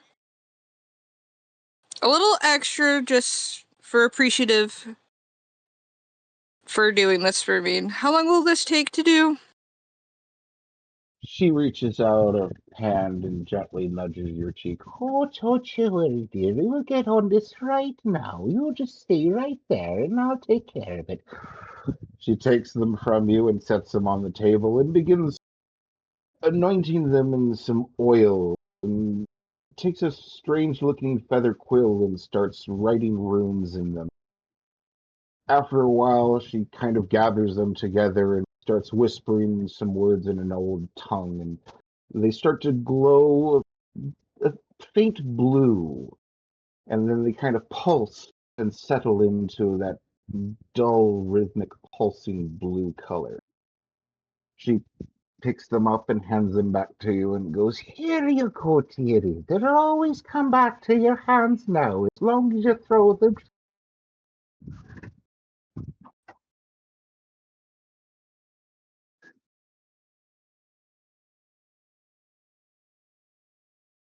Thank you. I appreciate you for doing this for me. I will. If I'm ever in town again, I know where I'm coming to get more enchantments in the future. She pats you again and goes, I look forward to seeing you again, dearie. I don't get many kitsunes that come through my door, and it's always a pleasure. Of course. She puts the shurikens back on her belt and walks out of the building with a little bit more step, because being in there in the way The elderly lady treated her, made her feel like she was home again after being away from home for so long that her hand subconsciously goes to her chest and over her under her cloak, well, over her cloak 'cause it's hidden still. She rubs her chest and then Okay. just makes her way back to the simple blacksmith shop. So I'm guessing it's been of almost about an hour at this point. With my Uh, aimless wandering ass. Let me see. You come back to the shop. It takes you a second to kind of rearrange yourself and kind of reorient and figure out exactly where you are. You finally get back to the shop right about the time that he's finishing rescrewing the pommel back onto your rapier. He seems to have oiled it up a little bit, re-sharpened the tip, and fixed that slight wobble that had developed in pommel cup of your rapier. Oh wait, oh. That's right. My cloak's not on because I'm still carrying my cloak, so I never threw it back on. So the He the gem in looked my or the and tattoo of my chest would have been a little bit more visible now. That's right. yep.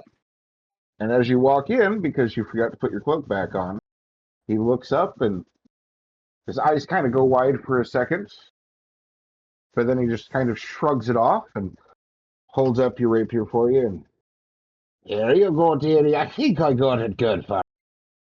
Give it a swig or two. Tell me how it feels.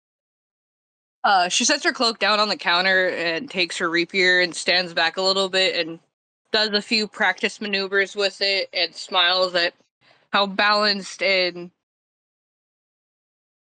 balanced and smooth it feels as she swings it in the air. He nods approvingly as he watches. How much for this? Oh, that was just a wee bit of repair work, dearie. I couldn't charge you more than silver for it and feel good about it from the mark. 1 silver, you said? 1 silver. Yeah, okay. I hand over 2 silver. He only takes 1 from you. I'm an honest man, dearie. I only charge. You save that coin. You're going to need it if you're. All right, all right. I'll be sure if I'm ever in town again and the rapier needs work, I come. Be sure to stop by and bring it to you. Oi, that I'll be okay with. I'll be waiting here for. She puts the rapier back on her in its holster on her left side of her belt and grabs her cloak and heads back to the inn tavern. There we go, whatever. As you're walking back to the R&R, you actually see the two halflings, the elf and the dwarf, getting hauled away down the street. You, of course, have no idea what's going on, but She just shakes her head and is just like, typical halfling starting shit.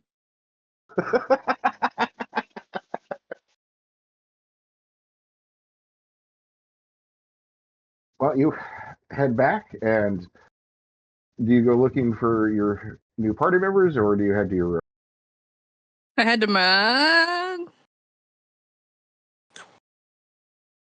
Yeah, no, I had to my room.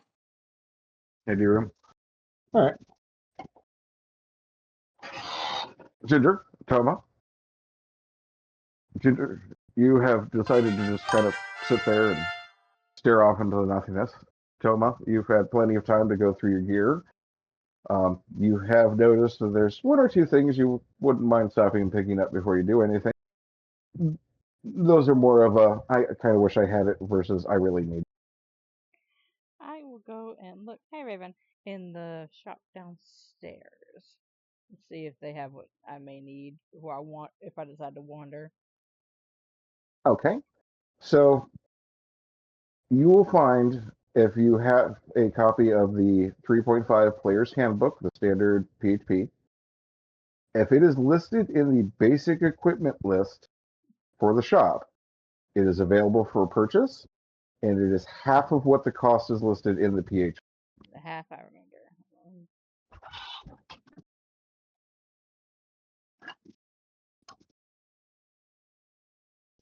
I used it obviously when I was doing all this. There it is. The character sheet builder. There it is.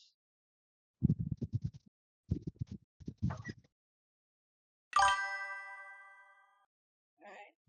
You can give me a minute to look at that. I think I know what I'm gonna need. Let's see.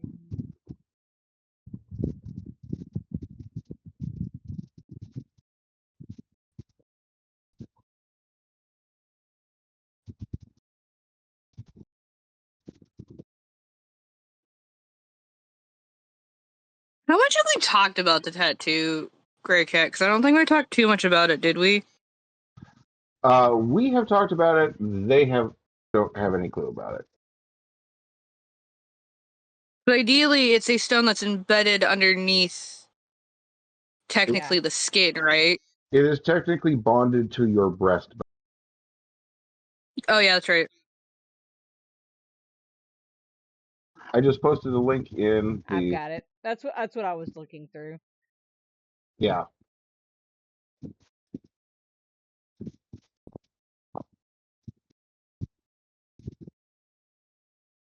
I'm just making a note because I forgot to write it down when we talked about it. Like, actually, we sat and talked about it.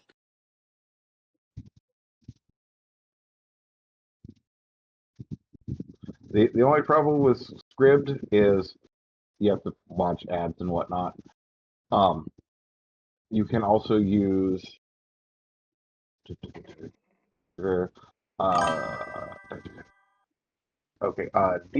SRD. That is basically a D&D 3.5 Wikipedia.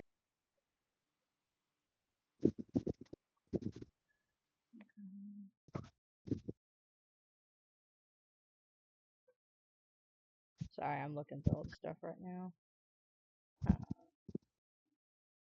And link posted for you. Oh, thank you. Yeah, they could see what I'm scrolling through. See if they have a couple of extra rations. If we're gonna do any kind of traveling, I can replace any from where we have been traveling since we are active.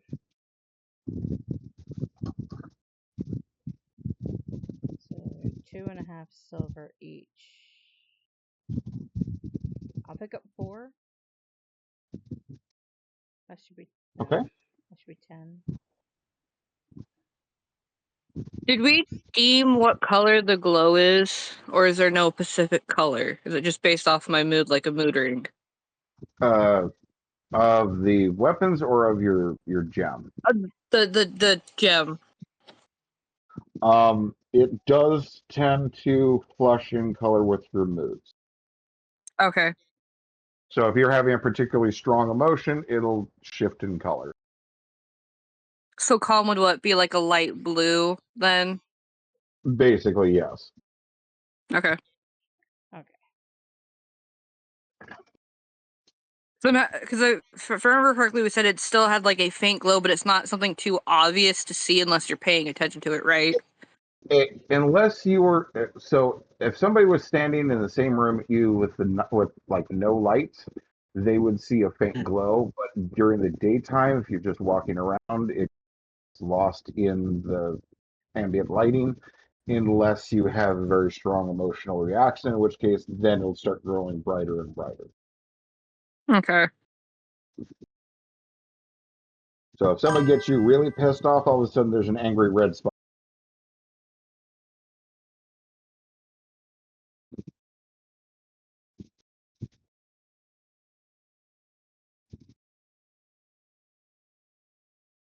Rations. I don't think I need to buy anything else right now. But rations for places we've been traveling is a good start. Since what we're doing is not really out of town, I don't have to worry about it too much. Yeah, the warehouse for the job is literally about a quarter of a mile away, and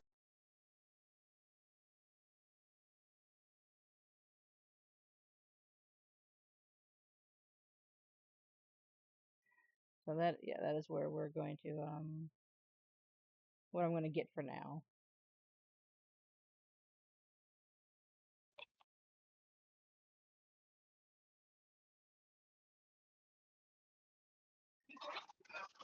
Okay.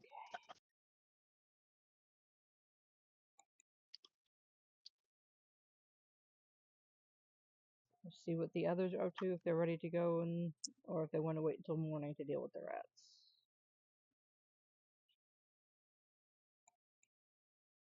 I'd say she would have heard movement coming from Toma's character, so she would have kind of walked out, sat downstairs, just waiting. Of course, now at this point, she just left her cloak behind, so.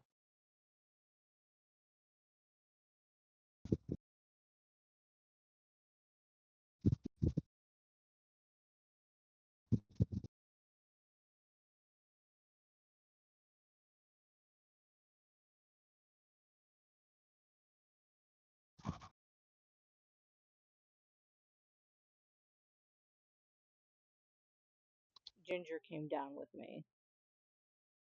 Mhm. Did you need anything out of the shop, or is that what you're looking at, Ginger?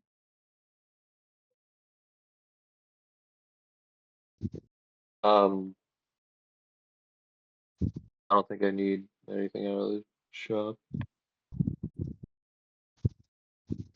Okay. Okay. I actually don't really have anything in my inventory. Uh, I guess I forgot to check. Is there stuff we start with?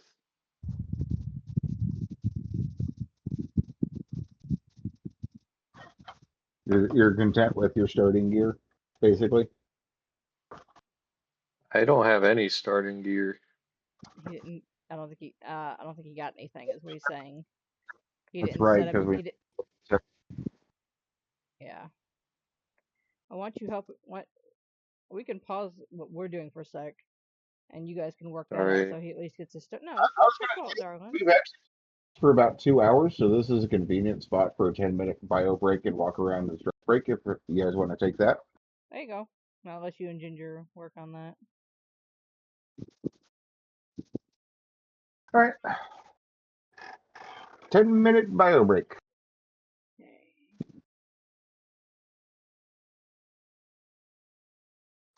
All right. For Ginger, let's see. Given your character, Ginger, Hmm?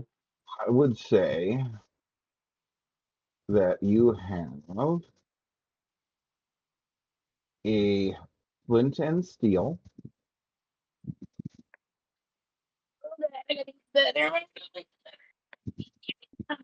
Oh,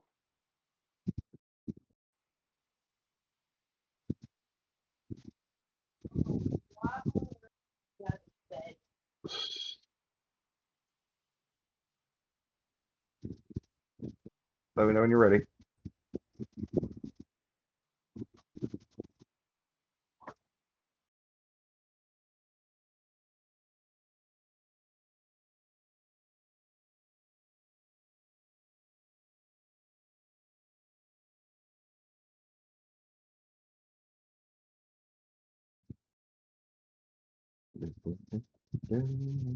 and steel. Flint and steel, yeah. Basically, you use it to start a campfire.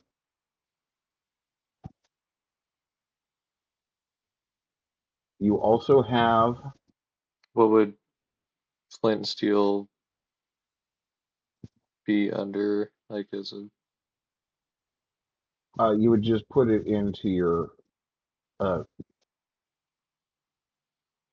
brain part, your inventory. again, I'm on the D&D Beyond, so uh, Yeah, you have an equipment list and then you have an inventory. The inventory is where you put all the random shit you find.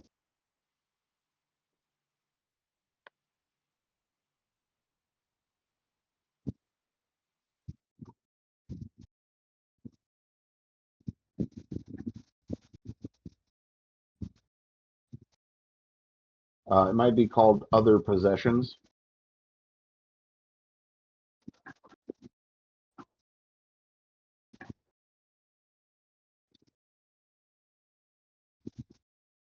It's probably on the same page as your currency.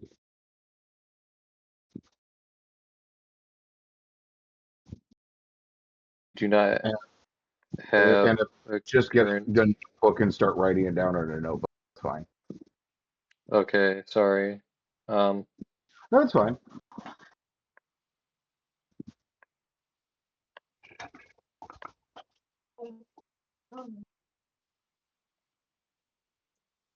Ba-da-ba-ba-ba, regretting it. But I gotta So help. So flint and steel. actually close. Oh, flint and steel, yep. Let's see here. Dwarven. Yeah, so mainly input something. Do I have to include the weapon I have in my? I would say since you're so low, concentrate on getting 1 point skills as possible so you can actually have something in skills. I did movement percent, like sleight of hand up 8 right now. Be a little bit up there for sneakiness and what. Yeah, just keep in mind you can have anything up 3 because you're level 3 right now. So just spend points however you want. Right, I gotta. Okay, I gotta remember.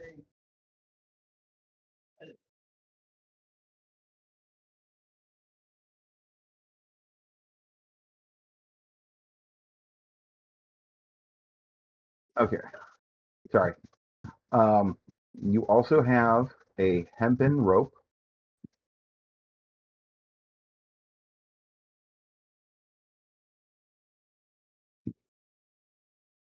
Oh, Yep.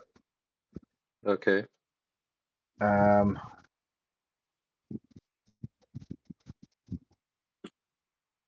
we'll give you 2 torches.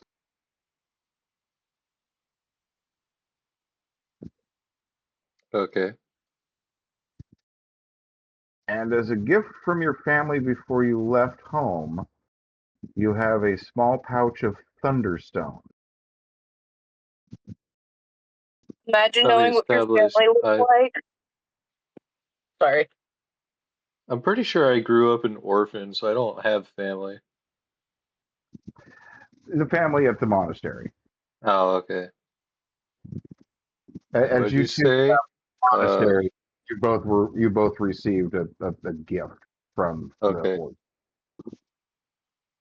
order A pouch. of thunderstones.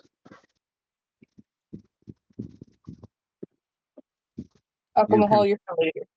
You can pull Okay. 3 thunderstones per day from the pouch, and every day it will reset itself. Okay. They wanted you to have a way to run if you ever needed to. Okay. I guess because we dwarves are only natural sprinters. Pretty much.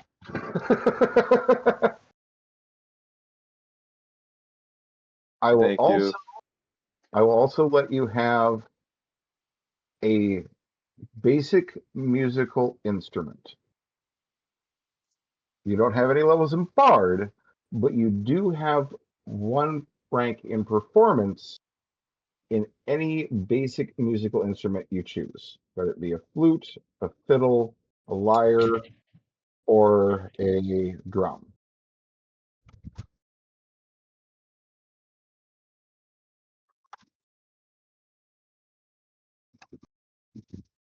I guess a drum. A drum? Okay. Give yourself 1 rank in performance, drum.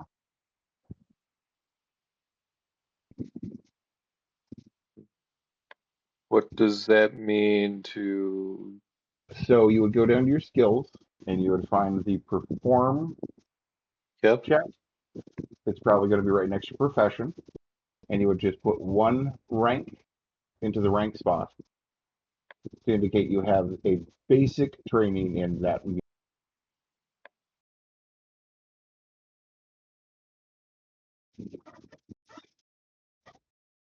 You're such a good girl, Thelma.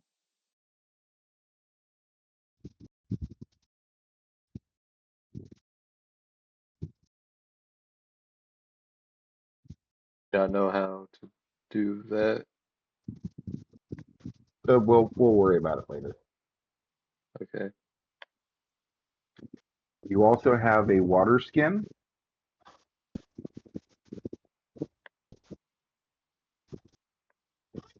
Okay.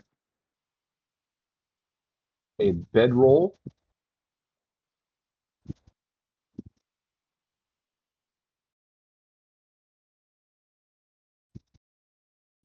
and a traveler's backpack.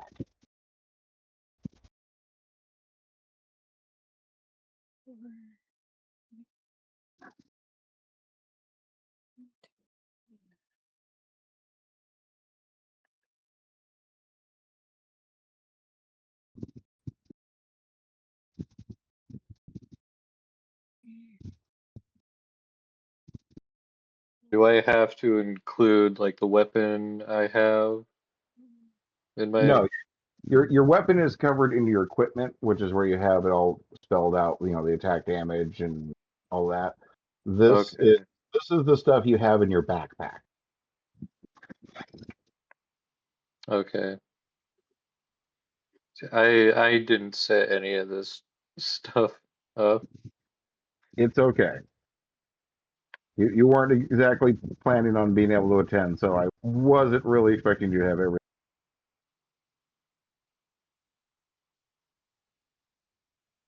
This is again, this is kind of taking the place of be session. This is you guys getting to know each other, getting a feel for the world, seeing whether or not this works for you or not. Fucking Discord updated again and fucks with the settings every fucking time. Sorry, I'm bitchy. Yeah, it did that to me earlier too.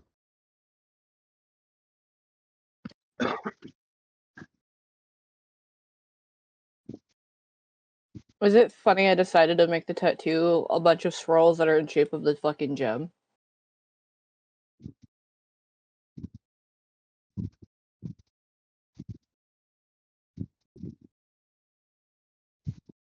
I also forgot to create that later. I'm too brain dead still.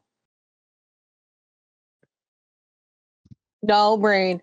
We're gonna cover up that so I don't accidentally click on it. We're not gonna try and fucking multitask right now. The fuck?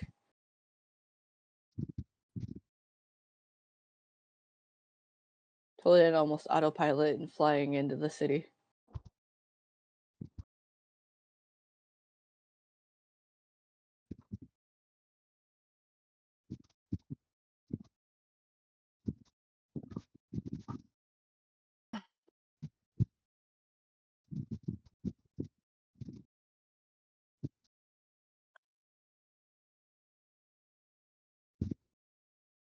I added the battle axe just to my equipment.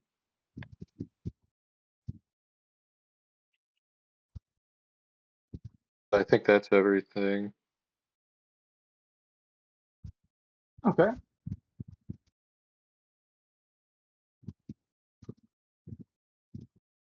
There is currency.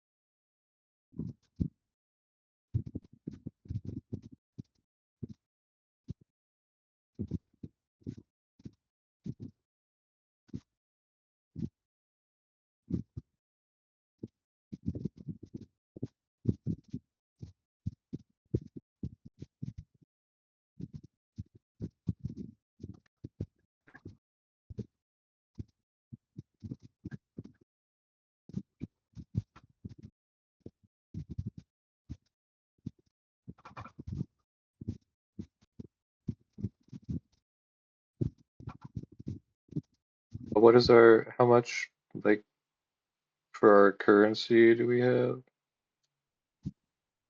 So you started with 5 gold, 10 Oh, silver, and 50 copper. okay.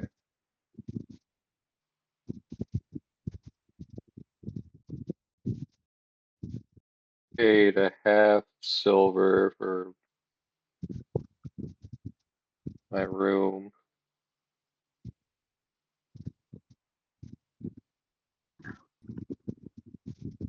And 3 copper for the drink.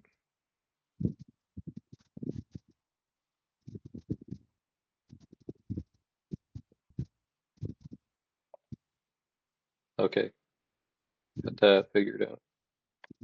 Thank you. Okay. Fucking asshole. Literally. Huh? Don't worry about it. Smile and nod. You failed your alertness check. That scared me. Smile and wave, boys. Smile and wave. Smile and wave, boy.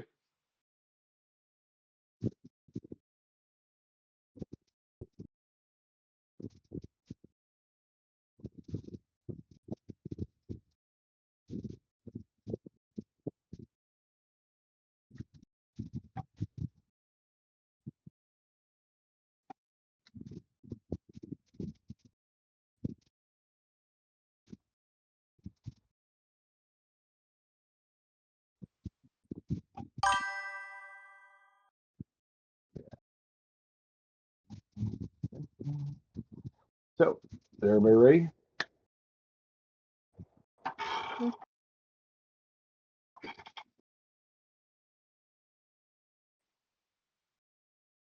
Yes, no, maybe, possibly. I am Yeah. ready. Okay. Thelma?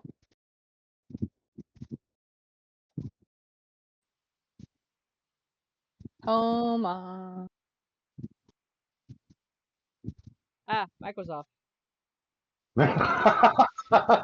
Right, wild.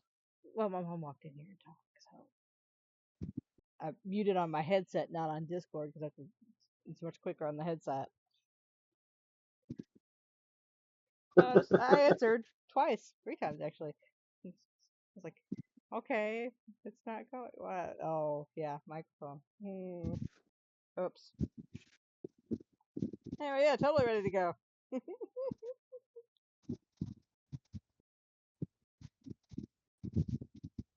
All right. So, you guys are deciding to go deal with this now, or are you waiting for the morning? Oh, Depends on how much time we've got at the moment before the end of the day. It's still early afternoon, maybe 1 or 2. I mean, how far is it from us? Walking slowly, 10 minutes. Oh, and we should be able to get it done and make it back in time, more than enough time for dinner if we do it tonight. Yeah. I say we should just go ahead and go. Down. Yeah, I'll ask the bartender how to get where we're going, and we can get a move on. All right. You ask, and he gives you some fairly easy to understand directions, and you all head out. And after about 10 minutes, you find yourself standing in front of a fairly large wooden building right on the water. Part of it seems to extend out into the water itself, and it looks like there's some sort of a dock or a pier at the end for boats to pull up to and unload directly onto the dock into the warehouse. There's a group of men standing outside the street side entrance, and they're wringing their hands, talking amongst themselves, looking at the building with a mixture of disgust and anger and a bit of helplessness that they can't really do anything about the situation. They see you walking up, and one of them walks over and holds out his hand and goes, "I'm Bart. I run this place. Are you here to give us a hand?" Hey Ginger, you do more talking. I'm supposed to be hiding. You shake his hand this Okay. time. I'll walk up, shake his hand, and uh, tell him, yes, we're here to do the job. Good, good. Come inside. He leads you I in, and there's a couple of walkways amongst boxes. It looks like there's 3 rows to walk through, and there's shelving all over the place, and random packages and small boxes here and there. And from off in a corner, you hear scrabbling noises like claws on wood. He comes in about 5 feet inside, points off in the corner, and goes, "It's over there. I'm not getting any closer." Walks outside. Smart man. okay, I suppose I would just walk on over towards the corner with some caution, Carefully. Okay. So carefully to try and see what it is Or where we know what they are. as or you where. walk down the alley, or not the cleared lane between the shelving, you see off in the corner shuffling brown movement as something seems to be half in, half out of a crate that's had its side smashed in. Roll initiative. Oh, son of a bitch. Okay.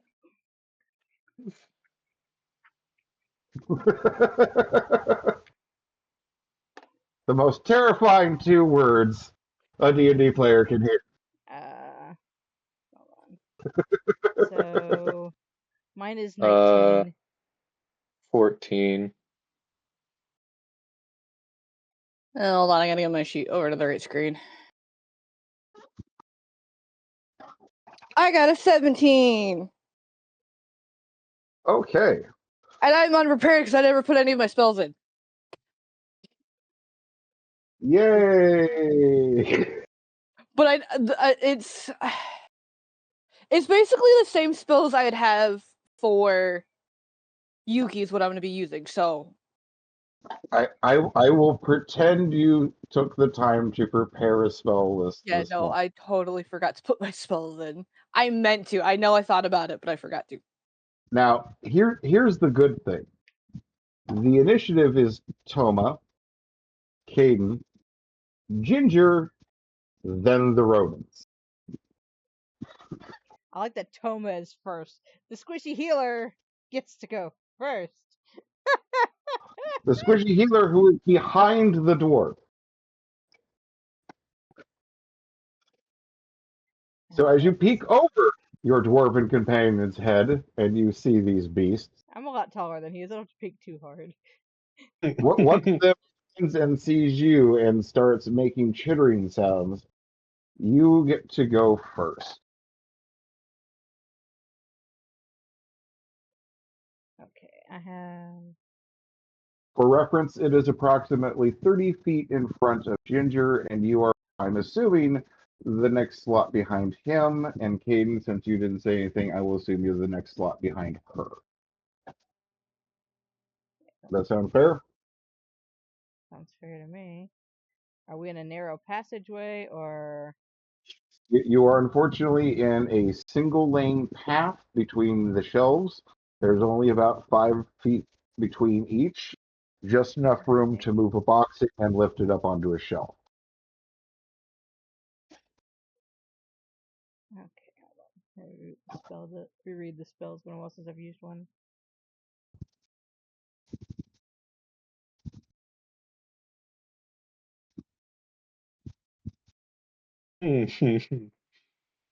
Yeah, and for reference, the building is about 35 feet wide and about 100 feet deep. And everything is fucking.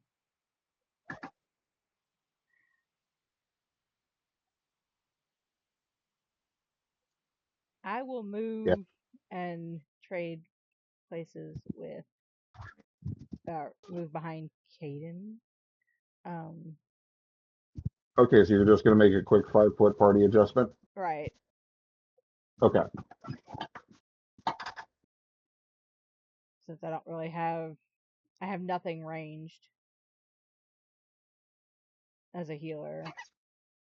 I have nothing Great. that I can do from here.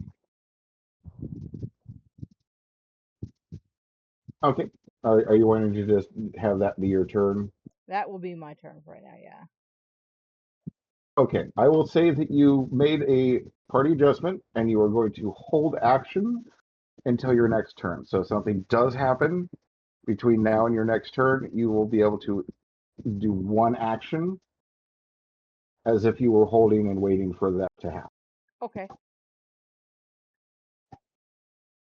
All right. And full. It is now your turn. So we can see these rats now, I'm guessing. You Ow. can see some of the rats. There's one half in a box and one that is standing behind it looking at you, and there, it sounds like there's more just around the corner. Okay. Where is it? Son of a bitch! I know I have it. There it is. And again, these are classified as beasts. So they are about the size of medium dogs. Okay. How? And there's how many again? I can see 3. You can see half of one and all of another. It's only 2. That's what we can see. There was, I think, according to the bill, 7 or 8. Okay. If you remember correctly, you believe it said 8 to 10 possible. Okay. But at the moment, we can only see technically 2. Just one is half in a box at the moment. Correct. Okay.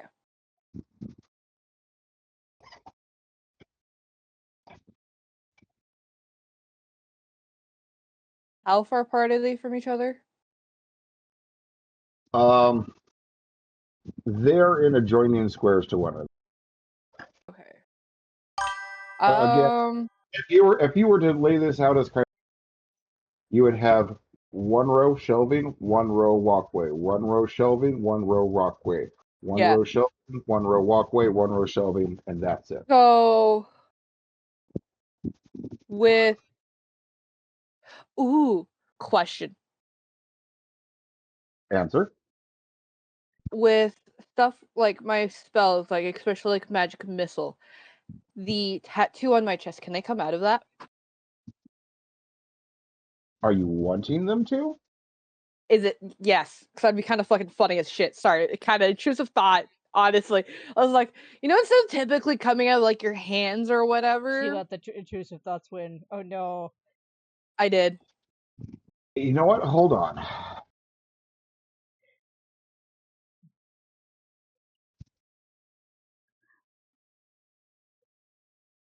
What are you So doing? I only rolled a 5, so I'm going to say that you still cast from your hand, but I will say the gem lights up when you cast them.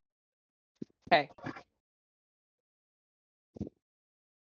So the one out that I can see the full one out completely. I am going to cast. Oh, hold on, let me reread this.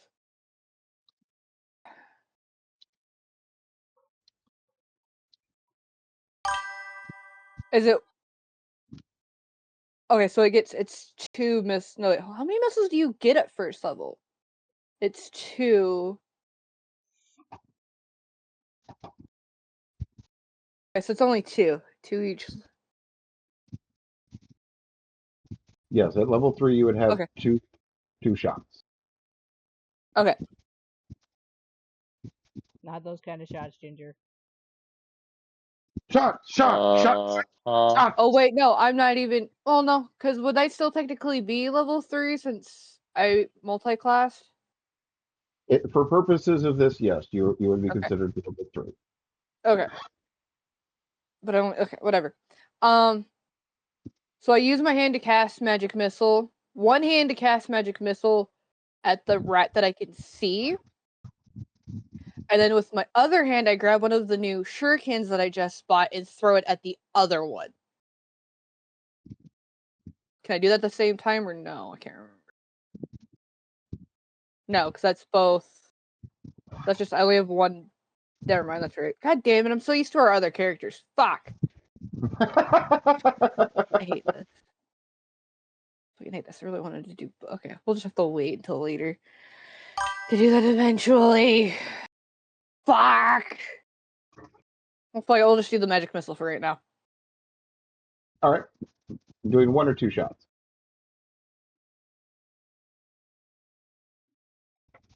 We are doing the 2 on the what? Well, you know what? We'll just do one shot will go to the one rat, and the other shot will go to the other rat. Since I have 2 shots, I can just split the 2. Okay. Fuck! I didn't grab my dice pick. Missile, it automatically hits. So roll 2 d4s. There's 1 d4. Hold on, I gotta grab another d4 out of my bag. Because if memory serves, it's 1d4 plus 1. Yeah.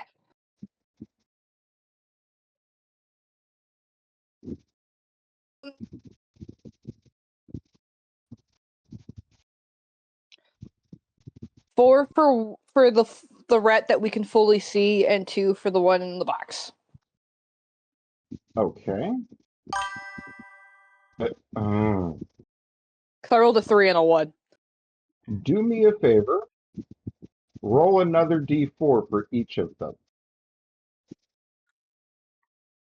just gonna read. Fuck it. I got a 4 and a 1. Okay, so the first rat got the 2 4s, and the other one got the 1 and the 2. Yes. The first rat drops. The second rat is the one in the box. It gets knocked around. And for just a moment, you feel the magic within your chest flare. Almost as if a wild magic surge almost took place. She kind of tenses up, feeling that, and she is grateful Toma's character moved behind her, because it wouldn't have been that noticeable of a glow from behind, correct? Correct. Okay. She just tenses for a moment and then just moves to her left to kind of step out of the way a little bit, but still ready if something happens to. You're unfortunately in a 5-foot hallway. You don't have a room to move around. Okay, well, then I move more into the room a little bit. Ginger, it is now your turn. Okay. So a couple questions. Would I be able to divine smite one of the rats? Since there is still a half-alive rat stuck halfway out of the box, you could, in fact, divine smite the rat. But I would have to first hit it with a melee attack. Correct. How far away are the rats from me? You are 30 feet away from the rat that is in the box, so you could cover the distance with a single move. Okay, so I will move and then attack it. Since it is currently in a box and has been just smacked in the ass by a magic missile, it is disoriented, so it has disadvantage. Go ahead and take your attacks. I'd be disadvantaged if I got shot in the ass with a missile too.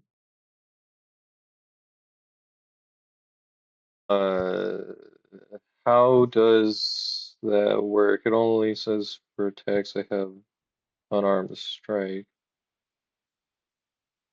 Okay, so you know where you filled out your melee, your grapple, and your range, and how it has the base attack bonus and then the total attack bonus? Whatever your total attack bonus, that plus whatever you roll in the d20 is going to be the number.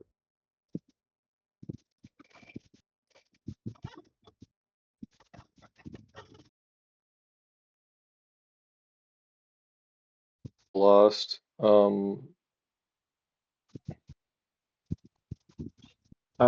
ahead and share your screen with Toma, and she should be able to help you point out where it is. I am unable to share my screen because I don't have the app. Oh, that's right. He's not in the app. He's on browser. Ah, Using So wait, what D&D. is he trying to roll?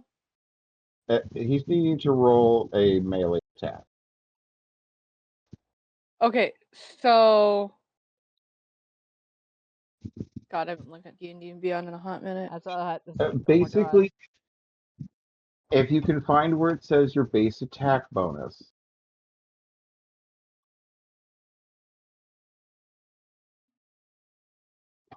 it Okay, honestly it should be listed under something called melee grapple. It do should be you pretty list. hold on? Look in your inventory. Do you see your weapons in there?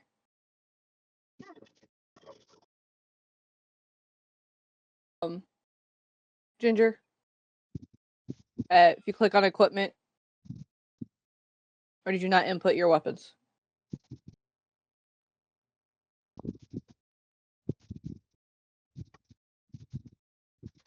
Oh Jesus Christ! I have 200. I got 200 fucking gold on this character. Crazy.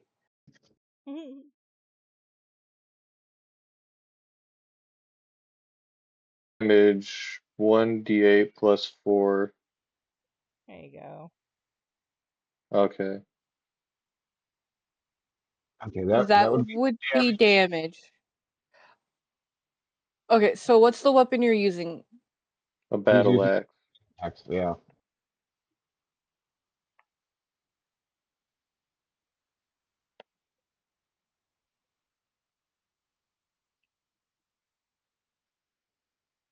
Can So that you wouldn't that can you be share his to your ranks modifier? can you share the link to your character sheet in the shenanigans chat? Oh, hold on. I Did you find figured it? out. Yeah. Yeah, I Okay. had to equip it. I only had it in my, okay. So there it is. Yeah, then you'll see a hit slash DC spot. It'll show you plus whatever the number is, and that's what you'll So, add to okay. a. You'll click that, and it'll roll you your hit. Okay.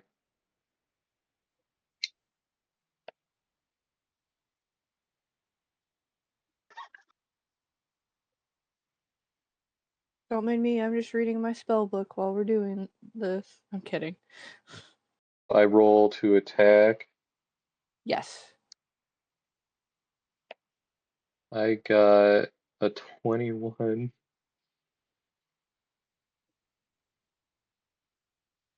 Not bad. That's actually pretty good. What was it? 21. 21. All right. You hit it without a problem. Go ahead and roll your damage.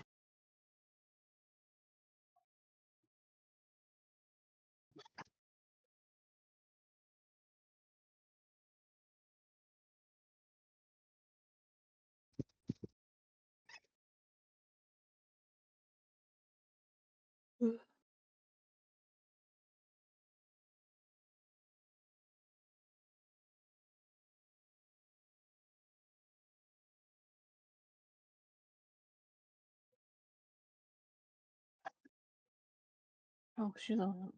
Okay.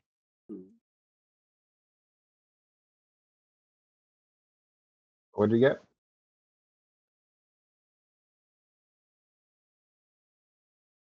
Oh, It'd be the 1d8 plus 4. 7. 7? Yes.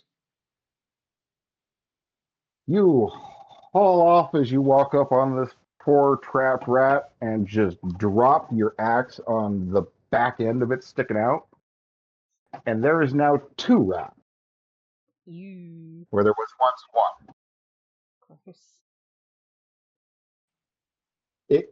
They only have 7 hit points and it already had 3 taken out of it. So you're just Okay, I okay.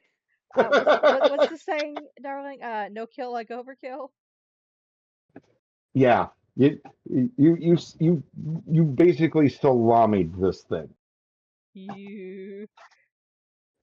You're just half like a summer sausage.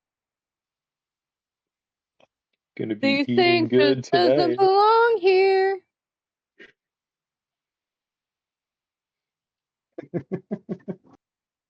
So that's So, one rat dead. and because that was a movement and an action, that was your turn. Okay. It is now the rat's turn. I'm gonna have a rat get sicked on me, aren't I? You're the meat shield. And That's your job. ironically, as you say that, Yeah.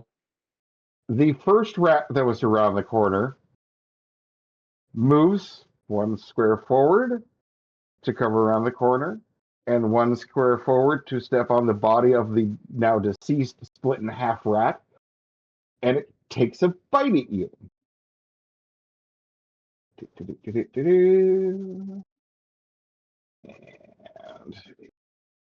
Dwarf tastes very good. God. Okay, plus three. I don't So know. As much alcohol as you're brined in, you probably taste just fine. I'm Well, going to yeah. guess. I'm going to guess that an 8 does not beat your armor class. Correct? Where do I see my armor class? God, that doesn't even beat my When armor you're class. so when you're looking at it, it's just above where your action spells and inventory is, right next to your initiative. It does It looks not like beat a my armor class. I see it. All right. And if that doesn't, I'm also going to guess that a 4 doesn't. So it takes a couple of swipes at you and just Poor kind of Bambi. there's claws on your armor as it just futilely tries to chew at you and claw at you. The next one comes around the corner and tries to muscle past the one that's currently attacking you. And does a 16 hit you?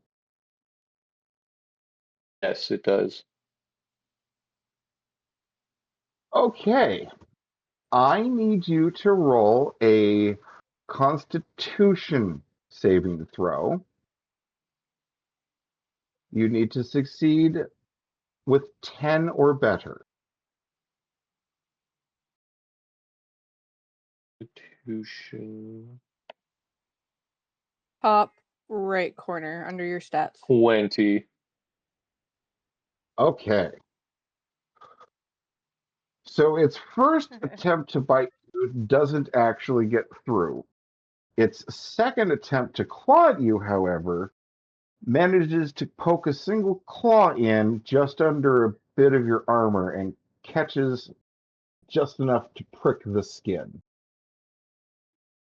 And you take 2 points of damage. Fortunately, you did not immediately also contract filth fever. Oh, And the rest of the rodents come around the corner, but they're basically bottlenecked by the two that are currently attacking you because they can't occupy more than 2 in one. So you are currently good for now. Toma, it is your turn again.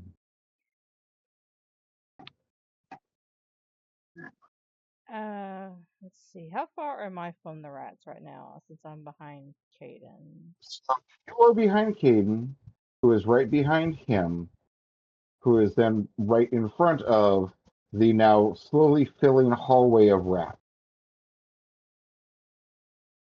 all right, real quick, just to clarify, you said I did contract a disease? Did You not. did not. Did not. Okay. You got a Oh, 20 and you yeah. only. No, yeah, no, you were good, Ginger. Thanks for Okay. your streak, Bampy. Let's see.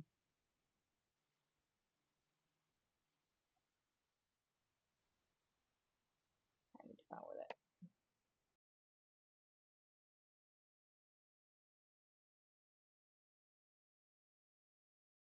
There's the sheet. Okay. So I am going to cast. I'm not even going to try walking past since we're bottlenecked anyway. I'm going to cast Summon Monster, which I have. Excellent. And what creature are you bringing forth into this plane Alright. of existence?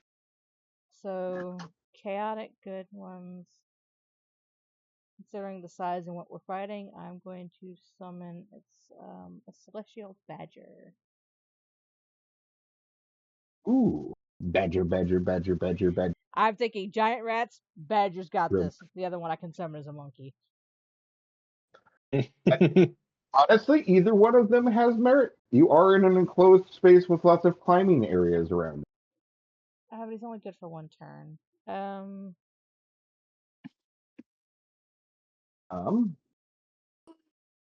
me. So it's 1 round per level, and you're a third level caster, so you would have him for 3 rounds. 3 levels. Oh crap. Now let's do the monkey then, because then it can hit things behind the other ones.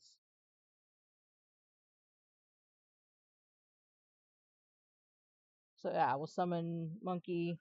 I'm gonna summon it toward as far as I can out. So I can start getting some of the ones behind the ones that Ginger can actually reach. Oh god. Okay. Are we okay in there? Yeah, no, I was leaning back into my chair, which is probably a bad idea because I'm still tired. It was I chairs was the I was second time. kind of curious. Usually Okay. the back of the chair likes to flump back pretty fucking quick when I hit the lever, so I was like, oh shit. Oh.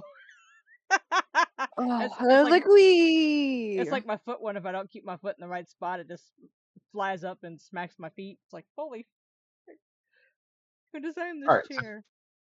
you were going with the monkey, correct? Yes, so I can summon it as far back as possible to get started further back. I'm actually glad you decided to go with the monkey because if you summon him behind you, but because it's monkey, you can summon him so he is clinging onto one of these shelves above you. Yeah.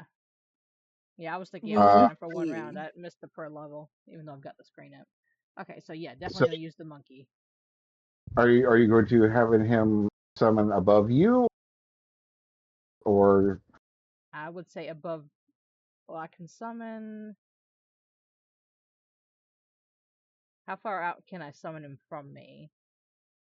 you would have to summon him within line of sight? So you could summon him so he was hanging onto the corner of the shelf on the far end, so he could see both you and And what's around the. I'll send him out there. That lets him get further back to start on the ones further back. Okay. Now, because you are also dealing with the height as well as the distance, the shelving is 15 feet tall, so you can have him summon at ground level, 5 foot above that, or 5 foot above that. I would say 5 foot above the ground level. Okay, so 1 square up. Yes, that gives it a little room Okay. out of their range. Well, it puts them both within physical striking range of each other. So Without being, in each other. Yeah, no, not on ground level. now, because you are summoning him above them, in essence, he gets a attack that is considered to be a sneak or surprise attack. All So if you right. would like him to immediately start attacking, he may do so since you summoned him within physical attack range. Oh yeah, get him. It's monkey. Okay, and the monkey has what attacks? Okay, I'm looking. I'm guessing a bite and 2 claws.